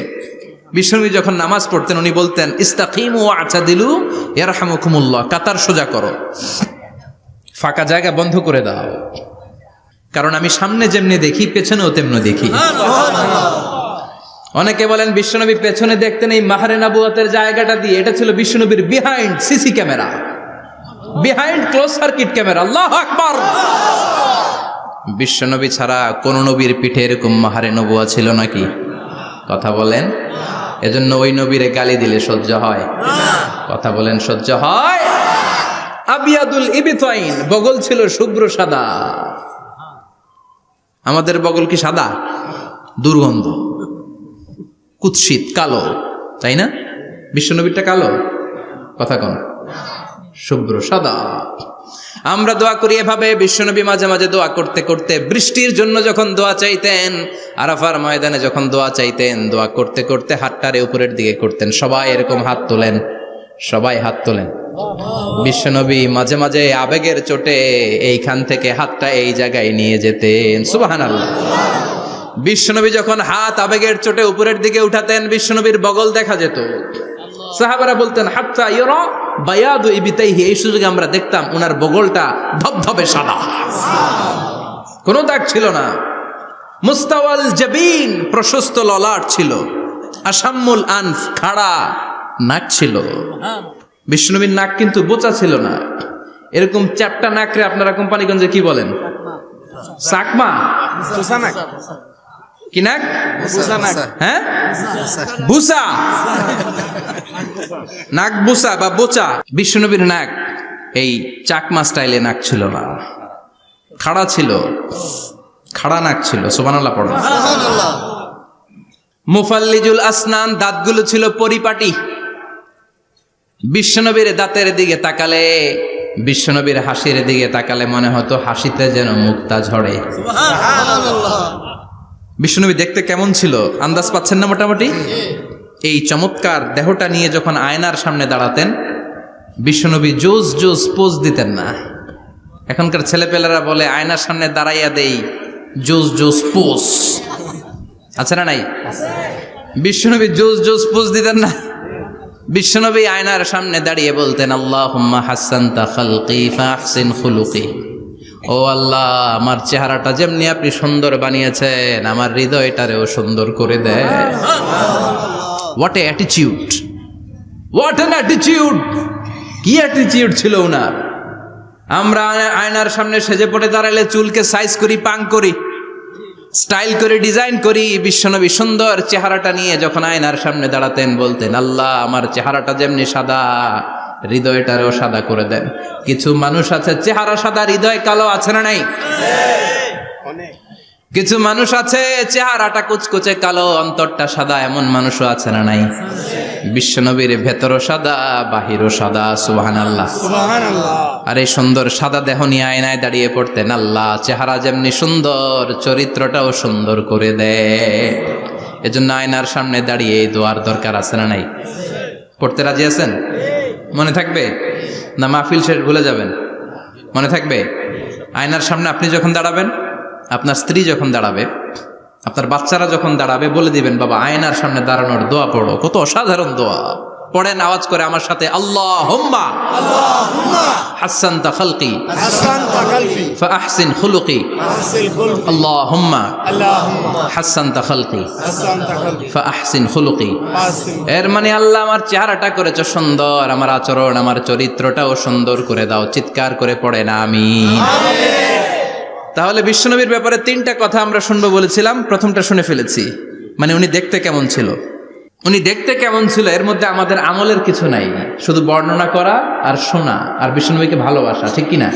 কারণ উনার না খাড়া, আমার তো খাড়া নাও হইতে পারে। উনি সুন্দর, আমি তো শ্যামলা হইতে পারি, কারণ এটা আল্লাহর দেয়া পরীক্ষা, ঠিক কিনা? দ্বিতীয় পয়েন্ট থেকে আমাদের আমল শুরু। দ্বিতীয় পয়েন্ট ছিল বিশ্বনবীর আচরণগত বৈশিষ্ট্য। আমার নবীর বিহেভিয়ার কেমন ছিল, কন্ডাক্ট সিস্টেম কেমন ছিল, ম্যানার কেমন ছিল, মানুষের সাথে কমিউনিকেশনটা কেমন ছিল, ব্যবহারিক জীবনটা কেমন ছিল, এগুলো আমল করার দরকার আছে না নাই? কষ্ট হচ্ছে? কষ্ট হচ্ছে? মনোযোগ আছে তো? মনোযোগ আছে না গেছে? আমরা এবার শুনবো বিশ্বনবীর আচরণ কেমন ছিল। বিশ্বনবী যখন রাস্তা দিয়ে হাঁটতেন, ইয়ামশি হাউনান, বিনয়ের সাথে হাঁটতেন। ইয়ামশি হাউনান, রহমানের বান্দারাও বিনয়ের সাথে রাস্তা দিয়ে হাঁটে, ঠিক কিনা? ওয়া ইবাদুর রহমানিল্লাযীনা ইয়ামশুনা আলাল আরদি হাওনাও ওয়া ইযা খাতাবাহুমুল জাহিলুনা ক্বালু সালামা। রহমানের বান্দারা যখন রাস্তা দিয়ে হাঁটে, বিনয়ের সাথে হাঁটে, তারা অহংকার প্রদর্শন করে না, মানুষের সাথে বিনয়ের সাথে রাস্তা দিয়ে হাঁটে। এজন্য রাস্তা দিয়ে যখন হাঁটবো বিনয়ের সাথে হাঁটবো। রাজি আছেন তো? নাকি অহংকার প্রদর্শন করে হাঁটবেন? বিশেষ করে যুবকেরা, 3-4 জন যুবক একসাথে হলে রাস্তায় ওদের আর কারো হুঁশ জ্ঞান থাকে না, পুরো দুনিয়াটাই মনে হয় দুনিয়াটাই আমার, আছে না নাই? না, মুরব্বীকেও সম্মান করবা, মহিলাদেরকে সম্মান করবা, তোমার জায়গায় তুমি হাঁটবা, ভদ্রভাবে হাঁটবা। ভদ্রভাবে হাঁটার দরকার আছে না নাই? উনি মুরব্বী, একদিন উনিও তোমার মতো যুবক ছিল, ঠিক কিনা? এই যে আমার কালো দাড়ি আজীবন কালো থাকবে? কথা বলেন। উনার সাদা দাড়ি ছোটবেলায় মনে সাদা দাড়ি নিয়ে আসছিল না? হ্যাঁ, উনিও একদিন তাগড়া যুবক ছিল। উনিও কোম্পানিগঞ্জ বাজারে দাঁড়ালে লোকজন তাকিয়ে থাকতো, ঠিক কিনা? তার মানে রং ধরা যৌবন জং ধরে শেষ। যৌবন সব সময় থাকে না, সার্টেন একটা পিরিয়ডের জন্য আল্লাহ দিয়েছে। এজন্য যুবক ভাইরা, তোমাদের রক্ত গরম, তোমাদেরকে বিনয়ী হতে হবে বেশি, ঠিক কিনা? রাজি আছো তো সবাই? বিশ্বনবী বিনয়ের সাথে হাঁটতেন। ওয়াকানা ইয়াতাবাসসাম, সবসময় মুচকি হাসতেন। কি করতেন? মুচকি হাসেন তো আপনারা? হাসেন না? মুচকি হাসবেন, কারণ মুচকি হাসতে পয়সা লাগে না। লাগে? মুচকি হাসি দেন তো একটা। এই যে সবার এখন মুচকি হাসি, পয়সা লাগছে? কথা কর। তাবাসসুমুকা ফি ওয়াজহি আখিকা সাদাকা, you smile to your brother, it's a charity. তুমি তোমার ভাইয়ের দিকে তাকিয়ে যে মুচকি হাসবে, এত সদকা দেওয়ার সওয়াব হয়ে যাবে। বিশ্বনবী সব সময় মুচকি হাসতেন। হাসি 3 ধরনের, তাবাসসুম, দিহক, কাহকাহা। কাহকাহা মানে অট্ট হাসি, আলিফ লাইলার দত্তরা যেমন হাসি দেয় ওই হাসি। এটা নামাজের মধ্যে কেউ দিলে নামাজও শেষ, ওযুও শেষ। আর দেহেক, হালকা আওয়াজে হাসি, সামান্য দাঁত দেখা যায় মাঝে মাঝে। বিশ্বনবী মজা করে এরকম হাসি দিতেন, কিন্তু সব সময় বিশ্বনবীর ঠোঁটের মধ্যে মুচকি হাসি লেগেই থাকতো। তাহলে আমরা বিনয়ের সাথে হাঁটবো, নাম্বার 1। নাম্বার 2, সবসময় মুচকি হাসবো। রাজি আছেন? ঘরে যেই স্ত্রীকে একটা মুচকি হাসি দিবেন, আজকে রাতেই দিবেন, যেই একটা মুচকি হাসি। রাজি আছেন? হ্যাঁ, ভালোবাসা বাড়াই দিবে কে? কথা কয় না। ভালোবাসার কথা আসলে আওয়াজ কমে যায়। ভালোবাসার কথাও কোরআনে আছে না নাই? আল্লাহু আকবার। আল্লাহ দাম্পত্য জীবনের ভালোবাসা তুমি বাড়িয়ে দাও। আমিন। ইযাল তাফাতা ইলতাফাতা জামিআন, ইযাল তাফাতা ইলতাফাতা জামিআন। বিশ্বনবীর যদি ডানে বায়ে কোথাও তাকানোর দরকার হতো, উনি আর চোখে তাকাতেন না। অনেকে এইভাবে বসে আছে, ডানে এমনে তাকায়, এমনে আছে না নাই? এইভাবে এমনে তাকায়, আছে না নাই? এভাবে তাকানো যাবে না। বিশ্বনবী ডানে তাকানোর দরকার হলে ইলতাফাতা জামিআন, অ্যাবাউট টার্ন, ঘুরে যেতেন, ঘুরে এইভাবে তাকাতেন। আবার বায়ে তাকানোর দরকার হলে বুকটা নিয়ে, শরীরটা নিয়ে ঘুরে যেতেন, এইভাবে তাকাতেন। সুবহানাল্লাহ পড়বেন না? আর চোখে তাকানো কি ভালো স্বভাব? বিশ্বনবী ইদাল তাফাতা ইলতাফাতা জামিআন, যেদিকে তাকাবেন ওদিকে ফুল্লি মনোনিবেশ করতেন, তারপরে তাকাতেন। সুবহানাল্লাহ পড়েন। ওয়া কানা মুস্তাহিয়ান, লাজুক ছিলেন, বেশ লাজুক। এখন সমাজে লাজুকতা নাই, লাজ শরম আমরা হারাতে বসেছি, ঠিক কিনা? বিশ্বনবী আসাদ্দু হায়াআন মিনাল আযরা ফি খিদরিহা, যেই মেয়েদের বিয়ে হয় নাই, এমন ভার্জিন নারী, কুমারী নারী যারা পর্দার ভেতরে অনেক লাজুক হয়ে বসে থাকে, বিশ্বনবী পর্দার আড়ালের ওই কুমারী নারীদের চাইতেও বেশি লাজুক ছিলেন। এত লাজুক ছিলেন, এত লাজুক ছিলেন, লজ্জা পেলে চেহারাটা বিশ্বনবীর লাল হয়ে যেত। ছোট্টবেলায় হালিমাতুস সাদিয়ার বাড়িতে যখন দুধ খেতে গিয়েছিলেন, বিশ্বনবীর দুধ মা হালিমাতুস সাদিয়া বলে, এই কুরাইশি মোহাম্মদ ছেলেটাকে কখনো কাঁদতে দেখি নাই। ক্ষুধা লাগলেও কাঁদে না, ব্যথা পেলেও কাঁদে না, শুধু লজ্জাস্থানের জায়গা থেকে কাপড়টা একটু সরে গেলে ছোট্ট মোহাম্মদ চিৎকার দিয়ে ওঠে। কি বুঝে সে? ক্ষুধা লাগলেও কাঁদতো না, ব্যথা পেলেও কাঁদতো না, লজ্জাস্থানের জায়গা থেকে কাপড় সরে গেলে বিশ্বনবী চিৎকার দিয়ে উঠতেন। সুবহানাল্লাহ পড়ে। এজন্য লজ্জা শরমের দরকার আছে না নাই? ইযা লাম তাস্তাহি ফাসনা মা শি'তা। যদি লজ্জা শরম না থাকে, যা মন চাই তাই করতে পারো। এটা আমাদের বাংলাদেশে ব্যাপক। লাজ শরম কিচ্ছু নাই। এজন্য লাজুকতার বড় দরকার। যেখানে যার বসা দরকার সে সেখানে যাবে।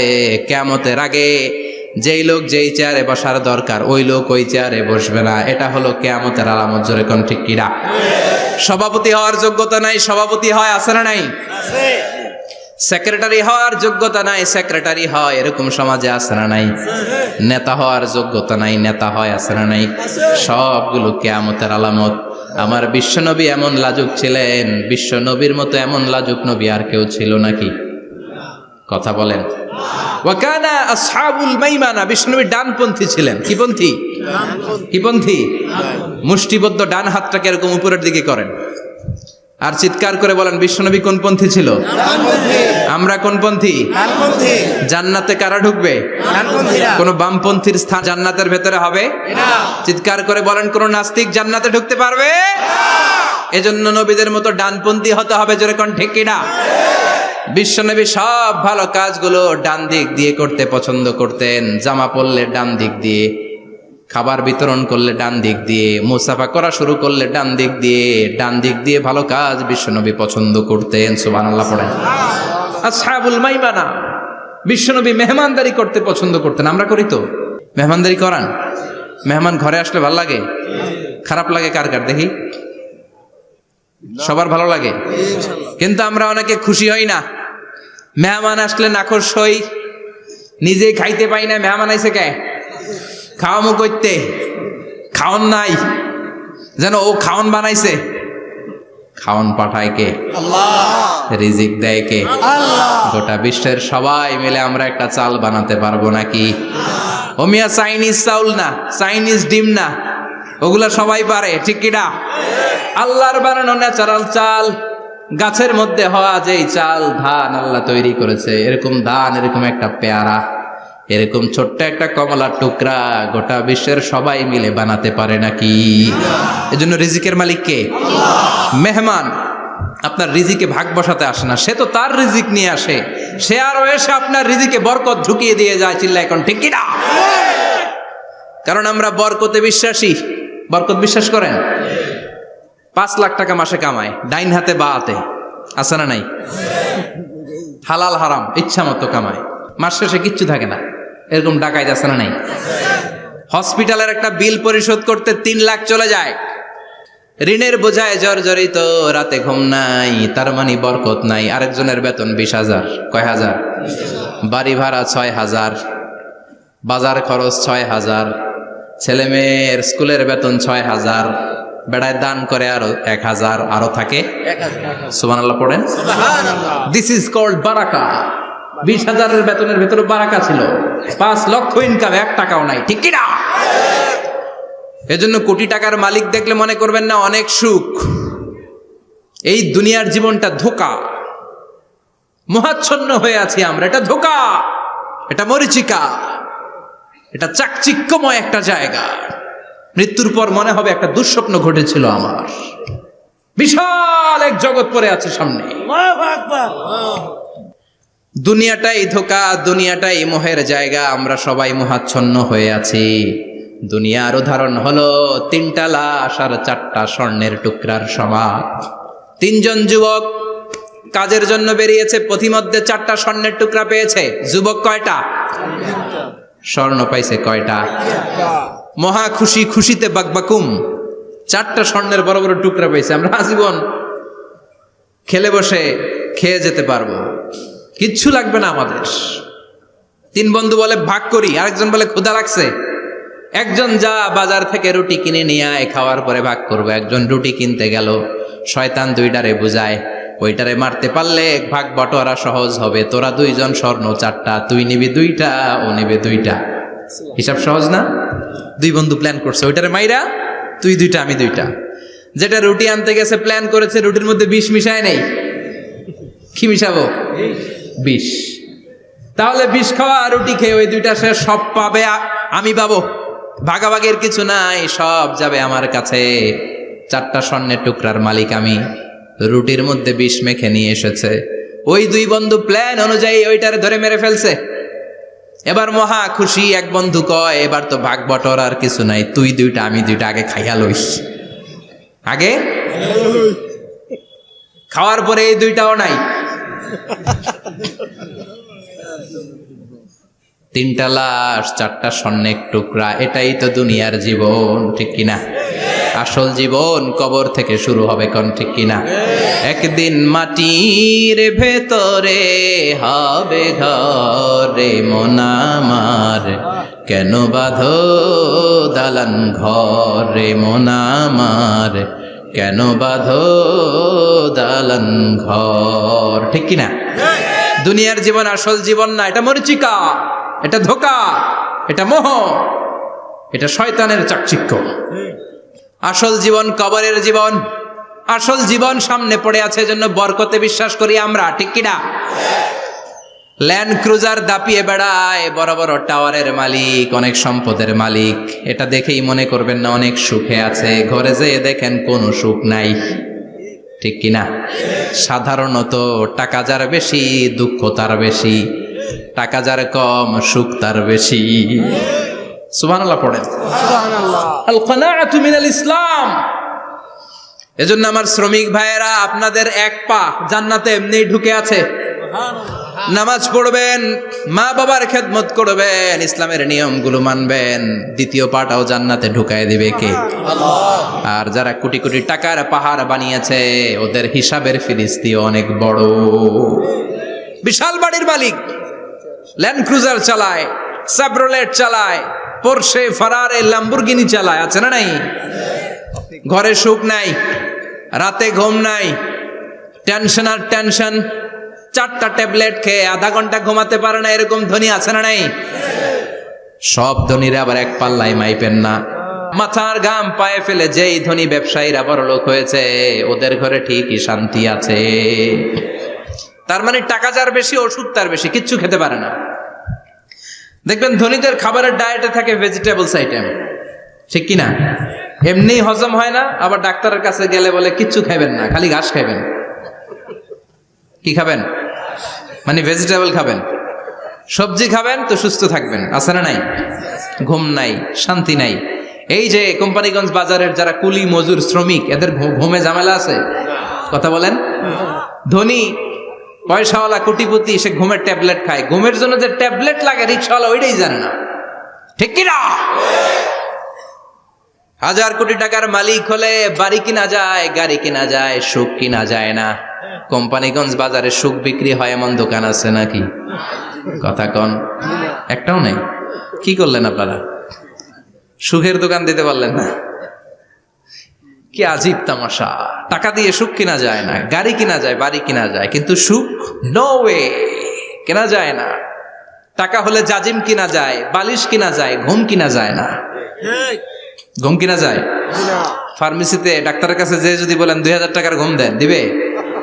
ডাক্তার কি বলবে? দূর মিয়া, আমারই ঘুম আসে না, তোমারে আমি ঘুম বিক্রি করব।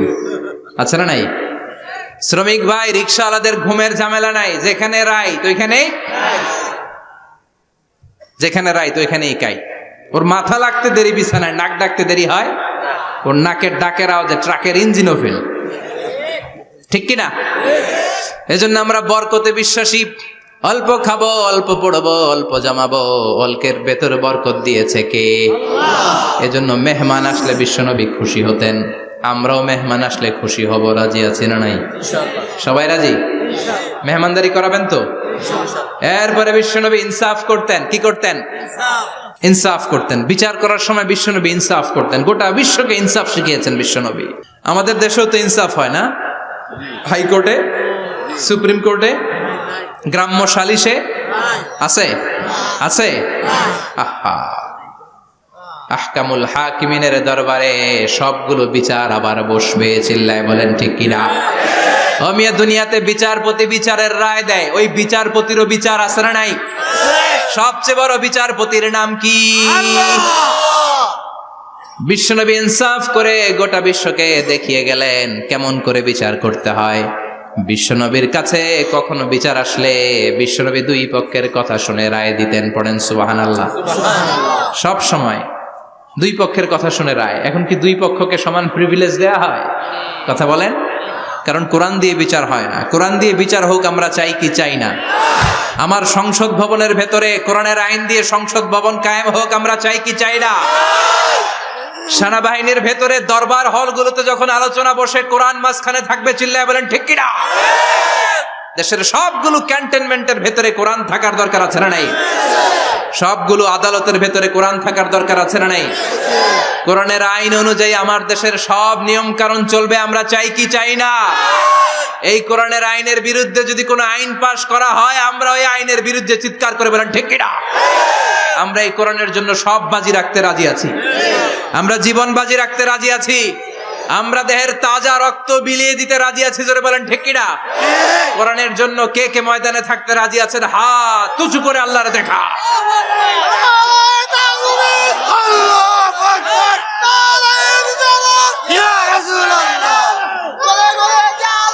ইসলামের শত্রুরা হুঁশিয়ার সাবধান, ইসলামের শত্রুরা হুঁশিয়ার সাবধান। নারায়ে তাকবীর, আল্লাহু আকবার। আল্লাহ কোরআনের জন্য যে ভালোবাসাটাকে তুমি কবুল করো।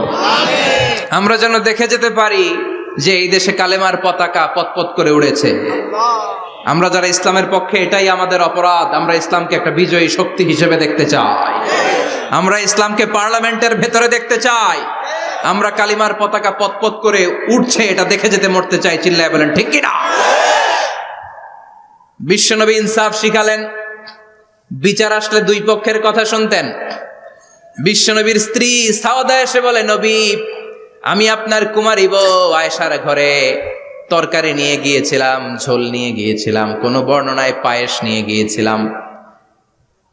তরকারি দেওয়ার পরে আপনার স্ত্রী রেগে বলে, তরকারি দিলা কেন? আমি কি তরকারি রাঁধতে পারি না? আনলা কেন? রাগের চোটে তরকারির ঝোল নিয়ে পায়েস নিয়ে আমার গালের মধ্যে মাখিয়ে দিয়েছে আপনার বউ। আপনি তো শ্রেষ্ঠ বিচারক, ও নবী বিচার করে দেন। দুই বউয়ের মধ্যে ঝগড়া আছে না নাই? বিশ্বনবী সাউদার কথা শুনলেন, মা আয়েশাকে ডেকে পাঠালেন। মা আয়েশারে বললেন, ও আয়েশা, আসলে এমনটা করেছো নাকি? মা আয়েশা বলে, নবী, তখন আমার মেজাজটা বড্ড গরম ছিল, রাগের মাথায় ঝোল নিয়ে আমি সাউদার মুখে লাগিয়ে দিয়েছি। আসলে কাজটা ঠিক হয় নাই, আমারে ক্ষমা করেন। বিশ্বনবী দুইজনের কথা শুনে ঠান্ডা হয়ে বসলেন। সুবহানাল্লাহ। একজনের কথা শুনে রায় দেয় নাই, ঠিক কিনা? দুইজনের কথা শুনে বিশ্বনবী বললেন, আমার আদালতের রায় হচ্ছে কিসাস, টিট ফর ট্যাট। যেমন করেছো তেমন, ঘুষি মারলে ঘুষি, গুতা মারলে গুতা, ঠেলা মারলে ঠেলা। আছে না নাই? সাউদাকে যেমনি তুমি পায়েস মাখিয়ে দিয়েছ, সাউদাও পায়েসের বাটি থেকে কিছু পায়েস নিয়ে আয়েশার গালে মাখো। সুবহানাল্লাহ পড়েন। সাউদাও বিশ্বনবীর রায় অনুযায়ী বাটি থেকে পায়েসের ঝোল নিয়ে মা আয়েশার গালের মধ্যে মেখে দিলেন। মা আয়েশা কি আর করবেন, হেসে দিলেন। সাইয়েদাতুনা সাউদাও হাসলেন, বিশ্বনবীও হাসলেন। আরশের উপর থেকে খুশি হয়ে গেল কে? আল্লাহ।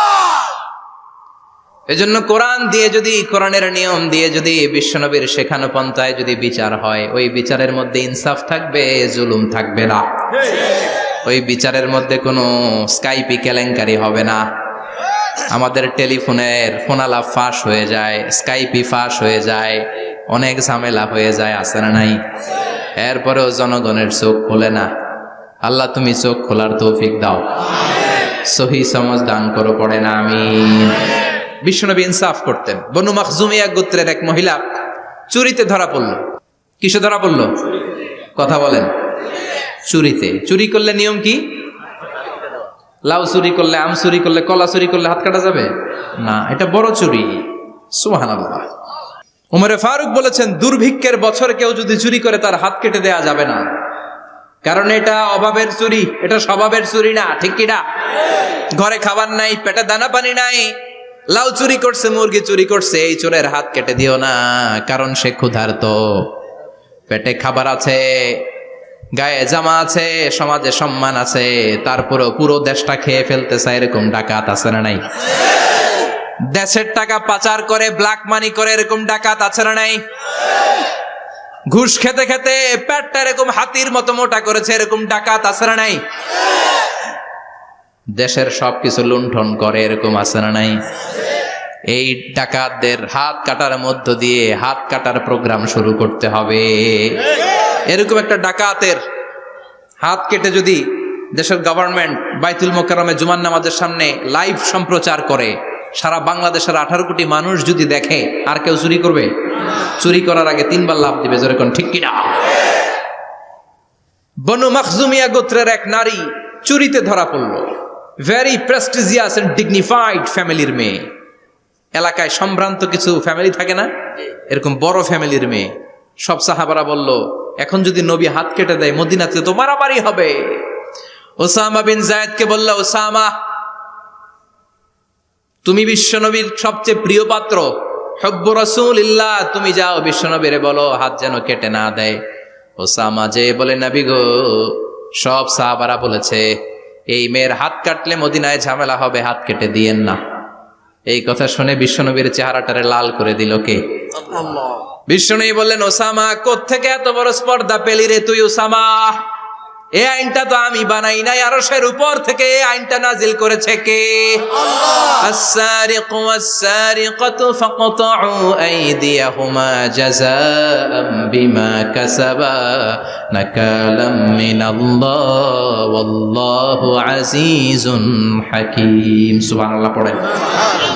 If anyone steal something very precious from the society, from house, the government should cut down his right hand. দামি কিছু চুরি করলে গভর্নমেন্ট কাটবে, আমরা কাটতে পারবো?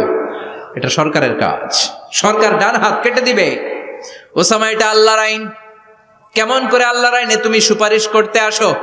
কোন বনু মাখজুমিয়া গোত্রের মেয়ে? ওই মেয়ে তো দূরের কথা, আমার কলিজার টুকরা ফাতেমাও যদি চুরি করে, আমি রামদা নিয়ে ফাতেমার ডান হাতটা এক কোপ দিয়ে কেটে দিতে এক মুহূর্ত দেরি করব না রে ওসামা। জাস্টিস, ইনসাফ শিখে নাও। কেমন করে প্রতিষ্ঠা করেছে বিশ্বনবী, চিৎকার করে বলেন ঠিক কিনা? এগুলো হচ্ছে বিশ্বনবীর অভ্যাস, আচরণ। বিশ্বনবী ধীরস্থির ভাবে কথা বলতেন, তাড়াহুড়ো করতেন না। সাহাবারা বলতেন, বিশ্বনবী যখন কথা বলতেন প্রতিটা শব্দ আলাদা করা যেত, প্রতিটা অক্ষর আলাদা করা যেত। আল্লাহু আকবার। আবার জরুরি কোনো কথা যখন বিশ্বনবী বলতেন, ওইটাকে 3 বার বিশ্বনবী রিপিট করতেন। কয়বার? 3 বার। কারণ জরুরি। কারণ কি? যেন না ভুলে যায়, ভুল যেন না হয়, 3 বার বলতেন। বিশ্বনবী একবার তাকওয়া নিয়ে ওয়াজ করতেছিলেন, আর বলছিলেন, তাকওয়া হা হুনা, হা হুনা, হা হুনা। তাকওয়া এইখানে, এইখানে, এইখানে। কয়বার বললেন? কারণ তাকওয়ার ওয়াজ কি কম গুরুত্বপূর্ণ নাকি বেশি গুরুত্বপূর্ণ? তাকওয়া মানে কার ভয়? যাদের হৃদয়ে আছে আল্লাহর ভয়, তারা কবু পথ ভুলে যায় না। আল্লাহর প্রেম ছাড়া এই দুনিয়ায় কারো কাছে কোনো কিছু চায় না। ঠিক কি না? যাদের হৃদয়ে আছে আল্লাহর ভয়, তারা কবু পথ ভুলে যায় না। আল্লাহর প্রেম ছাড়া এই দুনিয়ায় কারো কাছে কোনো কিছু চায় না। রাতের আধারে যারা সেজদাতে রয়, দু চোখের শ্রুতে নদী যেন বয়। রাতের আধারে যারা সেজদাতে রয়, দু চোখের শ্রুতে নদী যেন বয়। ছলনার হাতছানি যতই ডাকুক ছলনার হাছানি, যতই ডাকুক পেছনে ফিরেও সে তাকায় না। যাদের হৃদয়ে আছে আল্লাহর ভয়, তারা কবু পথ ভুলে যায় না। আল্লাহর প্রেম ছাড়া এই দুনিয়া কারো কাছে কোনো কিছু চায় না। চিৎকার করে বলেন ঠিক কিনা? তাকওয়ার ওয়াজ করলেন, তাকওয়া মানে আল্লাহর ভয়। বিষ্ণুই বললেন আর তাকওয়া হা হুনা, তাকওয়া হা হুনা, তাকওয়া হা হুনা। তাকওয়া এই জায়গায়, তাকওয়া এই জায়গায়, তাকওয়া এই জায়গায়। যেহেতু এটা গুরুত্বপূর্ণ, বিষ্ণুনবী 3 বার ইঙ্গিত করে বলেছেন। সুবহানাল্লাহ। বিষ্ণুনবী বলেন না তাকওয়া হা হুনা, তাকওয়া এইটা। বলেন না তাকওয়া হা হুনা, তাকওয়া এইটা। বলেন না তাকওয়া হা হুনা, তাকওয়া এইটা। জুব্বায় তাকওয়া, দাড়িতে তাকওয়া, টুপিতে তাকওয়া বলে নাই। তাকওয়ার আসল জায়গা হলো হৃদয়। এজন্য যাদের হৃদয়ে আল্লাহর ভয় আছে তারা কোনোদিন পথ হারাতে পারে, তাদেরকে সিরাতুল মুস্তাকিমের উপর দায়েম রাখে কে? কি সুন্দর অভ্যাস ছিল বিশ্বনবীর, মানার দরকার আছে না নাই? বিশ্বনবীর আরেকটা অভ্যাস ছিল, বাসি খাবার খেতেন না, জানেন? বাসি খেতেন না, অল্প খেতেন, কিন্তু যেটা খেতেন ভালোটা খেতেন। অল্প খেতেন কিন্তু যেটা খেতেন ভালো খেতেন। মধু খেতে পছন্দ করতেন, কিন্তু মধুর মধ্যে দুর্গন্ধওয়ালা একটা মধু আছে না, মাগাফির। বুখারীতে লম্বা ঘটনা, ওইদিকে যাব না। এই মাগাফিরের মধু উনি খেতে চাইতেন না। ভালো সুগন্ধিওয়ালা মধু তিনি বিশ্বনবী খেতে পছন্দ করতেন। বিশ্বনবীর খাবারের তালিকায় সবচেয়ে পছন্দনীয় তালিকায় ছিল এই মধু। মধু খেতেন, দুধ খেতেন, খেজুর খেতেন, জব খেতেন, বার্লি খেতেন, ছাগলের বাজুর মাংস খেতে পছন্দ করতেন, সিনার মাংস। সুবহানাল্লাহ কইবেন না? What a choice! কি চয়েস ছিল বিশ্বনবীর! বাজুর মাংস খেতেন। বিশ্বনবী লাউ খেতে পছন্দ করতেন, লাউ। রুম্মান ফল খেতে পছন্দ করতেন, রুম্মান মানে ডালিম। রুম্মান মানে কি? ডালিম খেতে পছন্দ করতেন। মাশরুম খেতে পছন্দ করতেন। সুবহানাল্লাহ পড়েন। মাশরুমের স্যুপ পাওয়া যায় না রেস্টুরেন্টে? বিশ্বনবী বলতেন আল কামআতু মিনাল মান্নি ওয়া মাউহা শিফাউন লিল আইন। এই কামআ মানে মাশরুম, ব্যাঙের ছাতা, এটা হলো মান্না সালোয়ার মতো দামি খাবার। আর এই মাশরুমের স্যুপ চোখের জন্য মহৌষধ। যাদের রাত কানা দিন কানা আছে, মাশরুমের স্যুপ খান, চোখ ভালো করে দিবে কে? আল্লাহ। এজন্য বিশ্বনবী যেগুলো খেত এগুলো খাওয়ার দরকার আছে না নাই? বিশ্বনবীর যে সুন্দর চরিত্র ছিল, আচরণ ছিল, এগুলো পালনের দরকার আছে না নাই? তাহলে বিশ্বনবীর 3টা কথা বলবো বলেছিলাম। প্রথম কথা ছিল দেখতে কেমন ছিল। অনেক কথা এত বলা যাবে না, সংক্ষেপে বললাম যে বিশ্বনবীর আচরণ কেমন ছিল। এখন শুনবো, শেষ কথা বলে যাই, বিশ্বনবীর ইন্টেলেকচুয়াল পাওয়ার কেমন ছিল, ওনার বুদ্ধিমত্তা কেমন ছিল। Hour beloved prophet Muhammad, the last Messenger, was a very good mediator. বিশ্বনবী ভালো মিডিয়েটর ছিলেন। বিশ্বনবী ভালো মধ্যস্থতাকারী ছিলেন। ঝগড়া লাগলে মিলাই দিতে পারতেন, চমৎকার। সুবহানাল্লাহ। বাড়িতে যায়া জিমায় পড়ছেন? কষ্ট হচ্ছে? আর কয়েক মিনিট পড়বো, একটা তাকবীর দেন, লিল্লাহি তাকবীর। আল্লাহু আকবার। হি ওয়াজ এ ভেরি গুড মিডিয়েটর। মধ্যস্থতাকারী ব্যক্তিত্ব ছিলেন।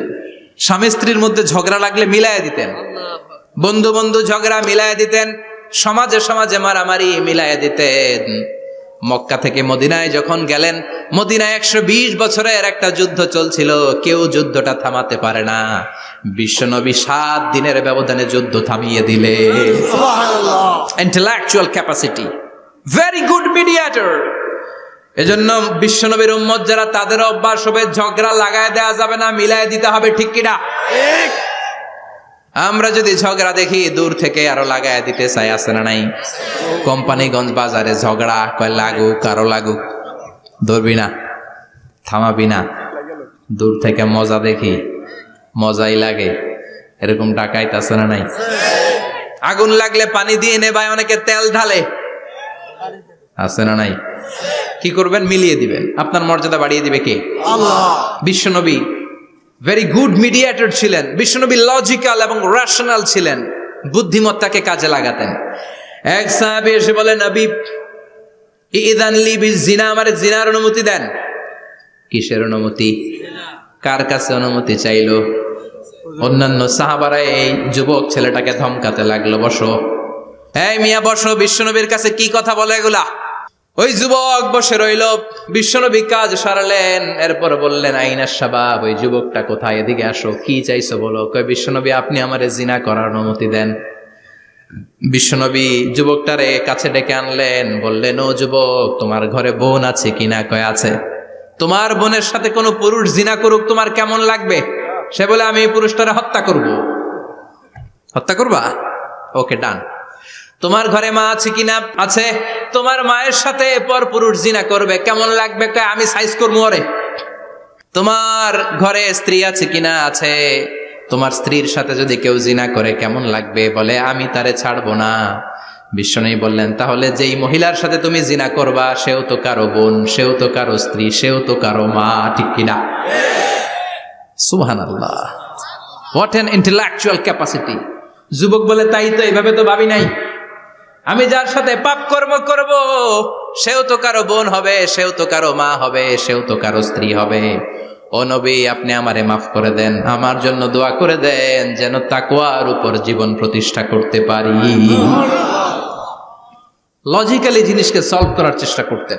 মুআয ইবনে জাবালকে বিশ্বনবী সাল্লাল্লাহু আলাইহি ওয়াসাল্লাম ইমাম বানিয়ে পাঠালেন। উনি ইমামতি করতে গেলেন এক মসজিদে। মাগরিবের সালাতে উনি লম্বা কেরাত ধরলেন। এশার নামাজ শুরু করলেন সূরা বাকারা দিয়ে, কোরআনের সবচেয়ে ছোট সূরা। হ্যাঁ, বড়? কত বড়? বিশাল বড়। এখন ওই এলাকার মুসল্লিরা ছিল কৃষক মুসল্লি। এক কৃষক মুসল্লি সাহাবী নামাজের পেছনে দাঁড়ালেন, দেখলেন বাকারা দিয়ে ধরছে, কেরাত শেষ হয় না, আর দাঁড়িয়ে থাকতে পারে না, পায়ে ব্যথা করে, পিঠে ব্যথা করে। কিছুক্ষণ পর রেগে মেগে নামাজ ছেড়ে দিয়ে বারান্দায় নামাজ পড়ে বিশ্বনবীর কাছে বিচার দিতে গেলেন। যে বললেন, নবী এমন ইমাম পাঠাইছেন এশা পরে বাকারা দিয়া। বিশ্বনবীকে সর্বনাশ, মুআয তো ভেজাল লাগাই ফেলতেছে। ডেকে পাঠালেন, সহিহ বুখারীর বর্ণনা। বিশ্বনবী বললেন, মুআয, হোয়াট আর ইউ ডুইং দেয়ার? কি করছো তুমি সেখানে? আফাতানুন আনতা ইয়া মুআয? ও মুআয, তুমি কি ফিতনা বাজাও নাকি? তুমি কি ফিতনা ছড়াচ্ছ নাকি? খেটে খাওয়া মানুষ, কৃষক মানুষ, মাঝারি সাইজের কত সুন্দর সূরা আছে, ওয়াদ-দুহা ওয়াল-লাইলি ইযা সাজা, আল কারিআতু মাল কারিআ, আসনা নাই, আলহাকুমুত তাকাসুর, আসনা নাই। এগুলো দিয়ে না পড়ে বড় বড় সূরাতুল্লাহ কেন্দ্রে মুআয, আফাতানুন আনতা ইয়া মুআয, তোমারে কি আমি অ্যাপয়েন্টমেন্ট দিছি তুমি ফিতনা বাজাবা? খবরদার মুআয, ইয়াসসিরু ওয়ালা তুআসসিরু, ইসলামকে মানুষের কাছে সহজ করে উপস্থাপন করবা। বাশশিরু ওয়ালা তুনাফফিরু, ইসলামকে এমন ভাবে উপস্থাপন করবা না যে তোমার কথা শুনে মানুষ দিন থেকে ভেগে ভেগে যায়। তাহলে এই দায়ভার ইসলামের নয়, এই দায়ভার বর্তাবে তোমার কাঁধের উপর। চিৎকার করে বলেন ঠিক কিনা? আমাদের মধ্যে অনেকে ইসলামকে অনেক কঠিন করে ফেলে, মানুষকে আশার বাণী শোনায় না। কয়, এমনি না পড়লে আপনার বাদ, আপনি বেদাত করছেন, আপনি শিরক করছেন, আপনার কিচ্ছু হবে না। যারে বলে কিচ্ছু হবে না, সে বলে আমার যেহেতু কিচ্ছু হবে না, তোর কথা শোনার আমার দরকার নাই। যে আমারে আশার বাণী শোনায় আমি তার কাছে যাই, ঠিক কি না? এজন্য সহিহ ইসলাম আপনি প্রচার করবেন, but your approach should be very flexible. 100 বছর যেটা চালু আছে আপনি একদিনই উঠিয়ে দিতে পারবেন? It's not a logical approach. বিশ্বনবীর অ্যাপ্রোচ, বিশ্বনবীর রেশনাল ক্যাপাসিটি এমনটা ছিল না। সহজভাবে বুঝাবেন। আদ-দীনু ইউসরুন লা উসরা ফি, দিনটা হলো সহজ, দিনের মধ্যে কাঠিন্যতা নাই। সুবহানাল্লাহ, কি ক্যাপাসিটি! আমি যেমনি আপনাদেরকে নিয়ে বসে ওয়াজ করতেছি, বিশ্বনবী ওয়াজ করতেন, তবে সংক্ষিপ্ত ওয়াজ। আমরা আধা ঘন্টা করে যদি রাখতে চাই, হুজুর আরো আধা ঘন্টা করেন। তো আরো আধ ঘন্টা করে যদি শেষ করতে চাই, হুজুর আর 10 মিনিট করেন। হুজুর ওয়াজ অনেক টেস্ট লাগে, হুজুর নামাজ টেস্ট লাগে না। আচ্ছা না নাই? ওয়াজ ভাল লাগে, নামাজ ভাল লাগে না, কিন্তু বিশ্বনবীর ওয়াজ ছিল সংক্ষিপ্ত। আর বিশ্বনবী বলতেন, one of the minor sign before the day of judgement, your lecture will be longer, your সালাত উইল বি শর্টার। কিয়ামতের আগে তোমাদের লেকচার, ইসলামী লেকচার লম্বা হবে, নামাজ হয়ে যাবে সংক্ষিপ্ত। এই আলামত সমাজে আছে না নাই? বিশ্বনবী সংক্ষিপ্ত কথা বলতেন, আর ওনার বুদ্ধিবৃত্তিক ক্যাপাসিটি কাজে লাগিয়ে তিনি বুঝাতেন। হাত দিয়ে ইঙ্গিত করতেন, আঙ্গুলের বিভিন্ন ব্যবহার সমাজে আছে না নাই? এরকম করলে এটারা লাইক বলে না, এরকম করলে বলে ডিসলাইক। আবার ক্রিকেটে এরকম করলে কয় ছক্কা, আবার একটা উড়াইলে কয় তুই যা। একটা মানে কি? আবার বিজয় দেখায় কেমনে? কথা কন, ভিক্টরি আছে না নাই? বিশ্বনবীও এটাকে মডার্ন টিচিং মেথডোলজি বলে। আধুনিক শিক্ষা পদ্ধতিতে এখন দেখবেন যে আগে ব্ল্যাক বোর্ডে লিখতো, এখন হোয়াইট বোর্ডে লিখে মার্কার দিয়ে। আগে বই থেকে বুঝাতো, এখন ভিজুয়ালাইজ করে, ভিডিও দেখিয়ে শেখানো হয়, ঠিক কি না? বিশ্বনবী এটা করতেন। বিশ্বনবী একবার কিয়ামতের ওয়াজ করছেন, দুইটা আঙ্গুলকে এরকম করে বললেন, আনা বুইসতু আনা ওয়াসসাআতু কাহাতাইন, এই দুইটা আঙ্গুল যেমনি কাছাকাছি, আমি এবং কিয়ামত এরকম কাছাকাছি নাজিল হয়েছি। আমি এবং কিয়ামত এরকম কাছাকাছি। বুইসতু আনা ওয়াসসাআতু কাহাতাইন। আবার বলতেন, আনা ওয়া কাফিলুল ইয়াতীমি কাহাতাইন, আমি এবং ইয়াতীমের রক্ষণাবেক্ষণকারী এই দুইজন জান্নাতে এরকম কাছাকাছি থাকবো। কোন সুবহানাল্লাহ। এরকম আঙ্গুল দিয়ে বিশ্বনবী বুঝাতে চাইতেন। আবার মাটির মধ্যে খেজুর গাছের ডালা দিয়ে লম্বা একটা দাগ টানলেন, ডানে বায়ে অনেকগুলো দাগ টানলেন। সাহাবারা বললেন, এটা কি? বিশ্বনবী বললেন, এই যে দাগটা দেখলা, এই দাগটার নাম হলো সিরাতুল মুস্তাকিম। চিল্লায় বলেন, এই দাগটার নাম কি? সিরাতুল মুস্তাকিম।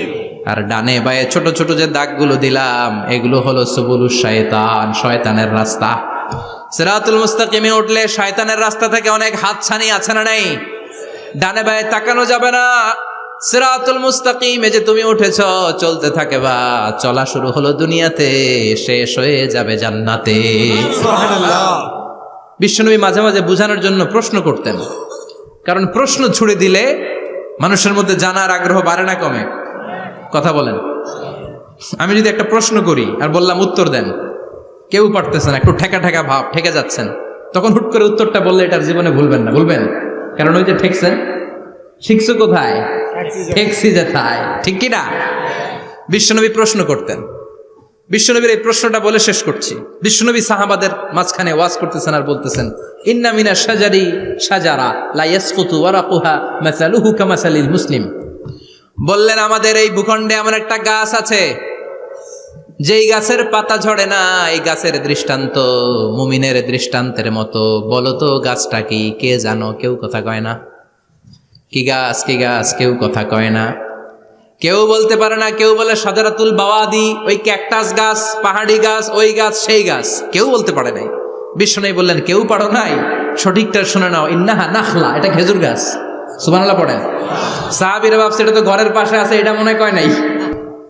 সব ঘরের চিপায় আরব দেশে খেজুর গাছ, সাহাবারা ভাবছে এটা তো ঘরের গাছ, এটা মনে হয় জিজ্ঞেস করে না, এজন্য দূরে দূরে চিন্তা করছে। কোন সুবহানাল্লাহ। সব সাহাবীরা বাড়িতে ফিরে গেলেন। ওমরে ফারুক, ওনার ছেলে আব্দুল্লাহ ইবনে ওমরও গেল। আব্দুল্লাহ বলে, আব্বা, বিষ্ণুনবী যে জিজ্ঞেস করেছিল, বলো তো কোন গাছের পাতা ঝরে না, যে গাছের দৃষ্টান্ত মুমিনের দৃষ্টান্তের মতো, আপনারা কেউ পারেন নাই, আমি কিন্তু জানতাম এটা খেজুর গাছ। ওমরে ফারুক বললেন, বেটা কইলি না কেন? কইতে পারলে নবীর সামনে আমার কলিজাটা এত বড় হয়ে যেত। আমার কলিজার টুকরা ছেলে পেড়েছে, কেউ পারে নাই। আব্দুল্লাহ বলে, বাপ চাচা আপনারা কেউ পারেন না, আমি কই কেমনে? শরম লাগছে, শরম। সুবহানাল্লাহ কইবেন না? QA session, questioning answering session করে বিশ্বনবী সাহাবাদেরকে শিখাতে চাইতেন। এজন্য এ নবী এমন নবী, যে নবীর পুরো জীবনের প্রতিটি ইঞ্চি ইঞ্চি জায়গাতে আমাদের জন্য শিক্ষা আছে না নাই? এই শিক্ষাগুলো গ্রহণ করতে রাজি আছেন তো? যা শুনলাম আমল করতে রাজি আছেন তো? বিশ্বনবীর জীবনী গ্রন্থ বেশি বেশি স্টাডি করতে রাজি আছেন ইনশাআল্লাহ? 2-4 জন কইছে খালি। সবাই রাজি আছেন তো ইনশাআল্লাহ?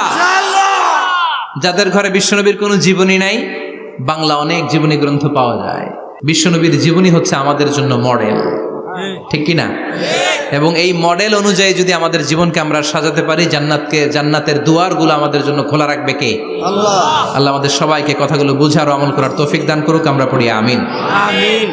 যতগুলো কথা বলেছি কোরআন সুন্নাহর আলোকে বলেছি, বানিয়ে কিছু বলি নাই। তারপরেও আমার মনের অজান্তে কোনো মিস ইনফরমেশন যদি আমার মুখ ফসকে বেরিয়ে যায়, সেগুলো যেন আল্লাহ তাআলা আপনাদের স্মৃতিপট থেকে মুছে দেয়। আমরা পড়ি আমিন। সত্য, সুন্দর, কল্যাণকর, হকের পক্ষে যা বললাম তার সবটুকুন আল্লাহ তাআলা প্রথমে আমাকে এবং আপনাদের সবাইকে আমলের তৌফিক দান করে। আমরা পড়ি আমিন। আপনারা সবাই ভালো থাকবেন, সুস্থ থাকবেন, সুন্দর থাকবেন, কোরআনের সাথে থাকবেন। সুবহানাকাল্লাহুম্মা বিহামদিকা আশহাদু আল্লা ইলাহা ইল্লা আনতা আস্তাগফিরুকা ওয়া আতুবু ইলাইক। ইয়া রাব্বি লাকাল হামদু কামা ইয়ানবাগি লিজালালি ওয়াজহিকা ওয়া আযীমি সুলতানিক। লাকাল হামদু বিল ঈমান, লাকাল হামদু বিল কুরআন, লাকাল হামদু বিল ইহসান। রব্বানা যালামনা আনফুসানা ওয়া ইল্লাম তাগফির লানা ওয়া তারহামনা লানাকুনান্না মিনাল খাসিরিন। রব্বুল আলামিন গভীর রাত বিশ্ব নবীর জীবনী থেকে চমৎকার কিছু কথা শুনে আমরা তোমার দরবারে দুটি হাত পেতে দিলাম। আমাদের হাত দুইখানা তুমি কবুল আর মঞ্জুর করে দাও। আমরা সবাই গুনাহগার, গুনাহমদের বেশুমার, এমন কোনো গুনাহ নাই আমরা করি নাই। রব্বুল আলামিন তোমার কাছে ক্ষমা চাই, আমাদের সবাইকে তুমি মাফ করে দাও। আব্বা আম্মা, দাদা দাদি, নানা নানি, চাচা চাচি, খালা খালু, মামা মামি, পাড়া প্রতিবেশী, দেশি কেশি সবাইকে মাফ করে দাও। আমাদের যত আত্মীয় স্বজন কবরের বাসিন্দা, প্রত্যেকের কবরগুলোর জান্নাতের বাগান বানিয়ে দাও। রব্বুল আলামিন আজকের এই কোম্পানিগঞ্জের বাজারের মধ্যে আমার শ্রমিক ভাইয়েরা সারাটা দিন খাটাখাটুনি করে তোমার এই কোরআনের বাগানটারে সফল করেছে। আল্লাহ, টাকা দিয়ে, পয়সা দিয়ে, বুদ্ধি দিয়ে, পরামর্শ দিয়ে যারা আজকে এই কোরআনের বাগানকে সফল করলো, কিয়ামতের দিন কঠিন মুসিবতের কালে আজকের এই মাহফিলটারে তুমি আমাদের নাজাতের ওসিলা বানিয়ে দাও। এলাকার প্রতিটা ফ্যামিলিকে তুমি জান্নাতি ফ্যামিলি হিসেবে কবুল করে নাও। আমাদের ছেলে মেয়েগুলোরে তুমি মানুষের মতো মানুষ বানাও। আমাদের সংসারের সুখ শান্তি তুমি বাড়িয়ে দাও। 5 ওয়াক্ত সালাত যেন জামাতের সাথে আদায় করতে পারি তৌফিক দাও। প্রতিদিন কোরআন যেন অধ্যয়ন করতে পারি তৌফিক দাও। বিশ্ব নবীর জীবনী গ্রন্থ পড়ে পড়ে জীবনটা যেন আলোকিত করতে পারি তৌফিক দাও। আমার দেশের উপর তুমি তোমার খাস রহমত নাজিল করো আল্লাহ। তোমার স্পেশাল রহমতের চাদর দিয়ে আমার বাংলার জমিনের 56,000 বর্গ মাইলকে তুমি ঢেকে দাও। সামনে আমাদের জাতীয় নির্বাচন, দাঙ্গা হাঙ্গামা, মারামারি, অস্থিরতা থেকে আমার দেশটারে হেফাজত করো আল্লাহ। এমন নেতা নেত্রী তুমি আমাদের জন্য নির্ধারণ করে দাও যাদের হাতে ইসলাম নিরাপদ, কোরআন নিরাপদ। কোরআনের পক্ষে কথা বলতে যে যারা জুলুমের শিকার, আল্লাহ তুমি তাদেরকে হেফাজত করো। তুমি ধৈর্য ধারণ করার তৌফিক দাও। রব্বুল আলামিন কতদিনের হায়াত নিয়ে, সময় নিয়ে ক্ষণিকের দুনিয়ার বুকে বসে আছি আমরা জানি না। যতদিন বাঁচবো তোমার গোলামের মতো বাঁচার তৌফিক দাও। রব্বুল আলামিন যতদিন বাঁচবো হকের পক্ষে কথা বলার তৌফিক দাও। আর এই ক্ষণস্থায়ী দুনিয়া ছেড়ে পরপারে যেদিন পাড়ি জমাবো, ওই বিদায় মুহূর্তে বিশ্বনবীর নূরানি চেহারাটা দেখে দেখে, বিশ্বনবীর শেখানো এই মধুর কালিমাটুকুন জপতে জপতে ঈমান নিয়ে যেন আমরা সবাই বিদায় নিতে পারি। লা ইলাহা ইল্লাল্লাহু মুহাম্মাদুর রাসূলুল্লাহ। নিয়মিত ইউটিউব ভিডিও দেখতে সাবস্ক্রাইব করুন। নতুন নতুন ভিডিও পেতে ঘন্টা বাটনটি চাপুন।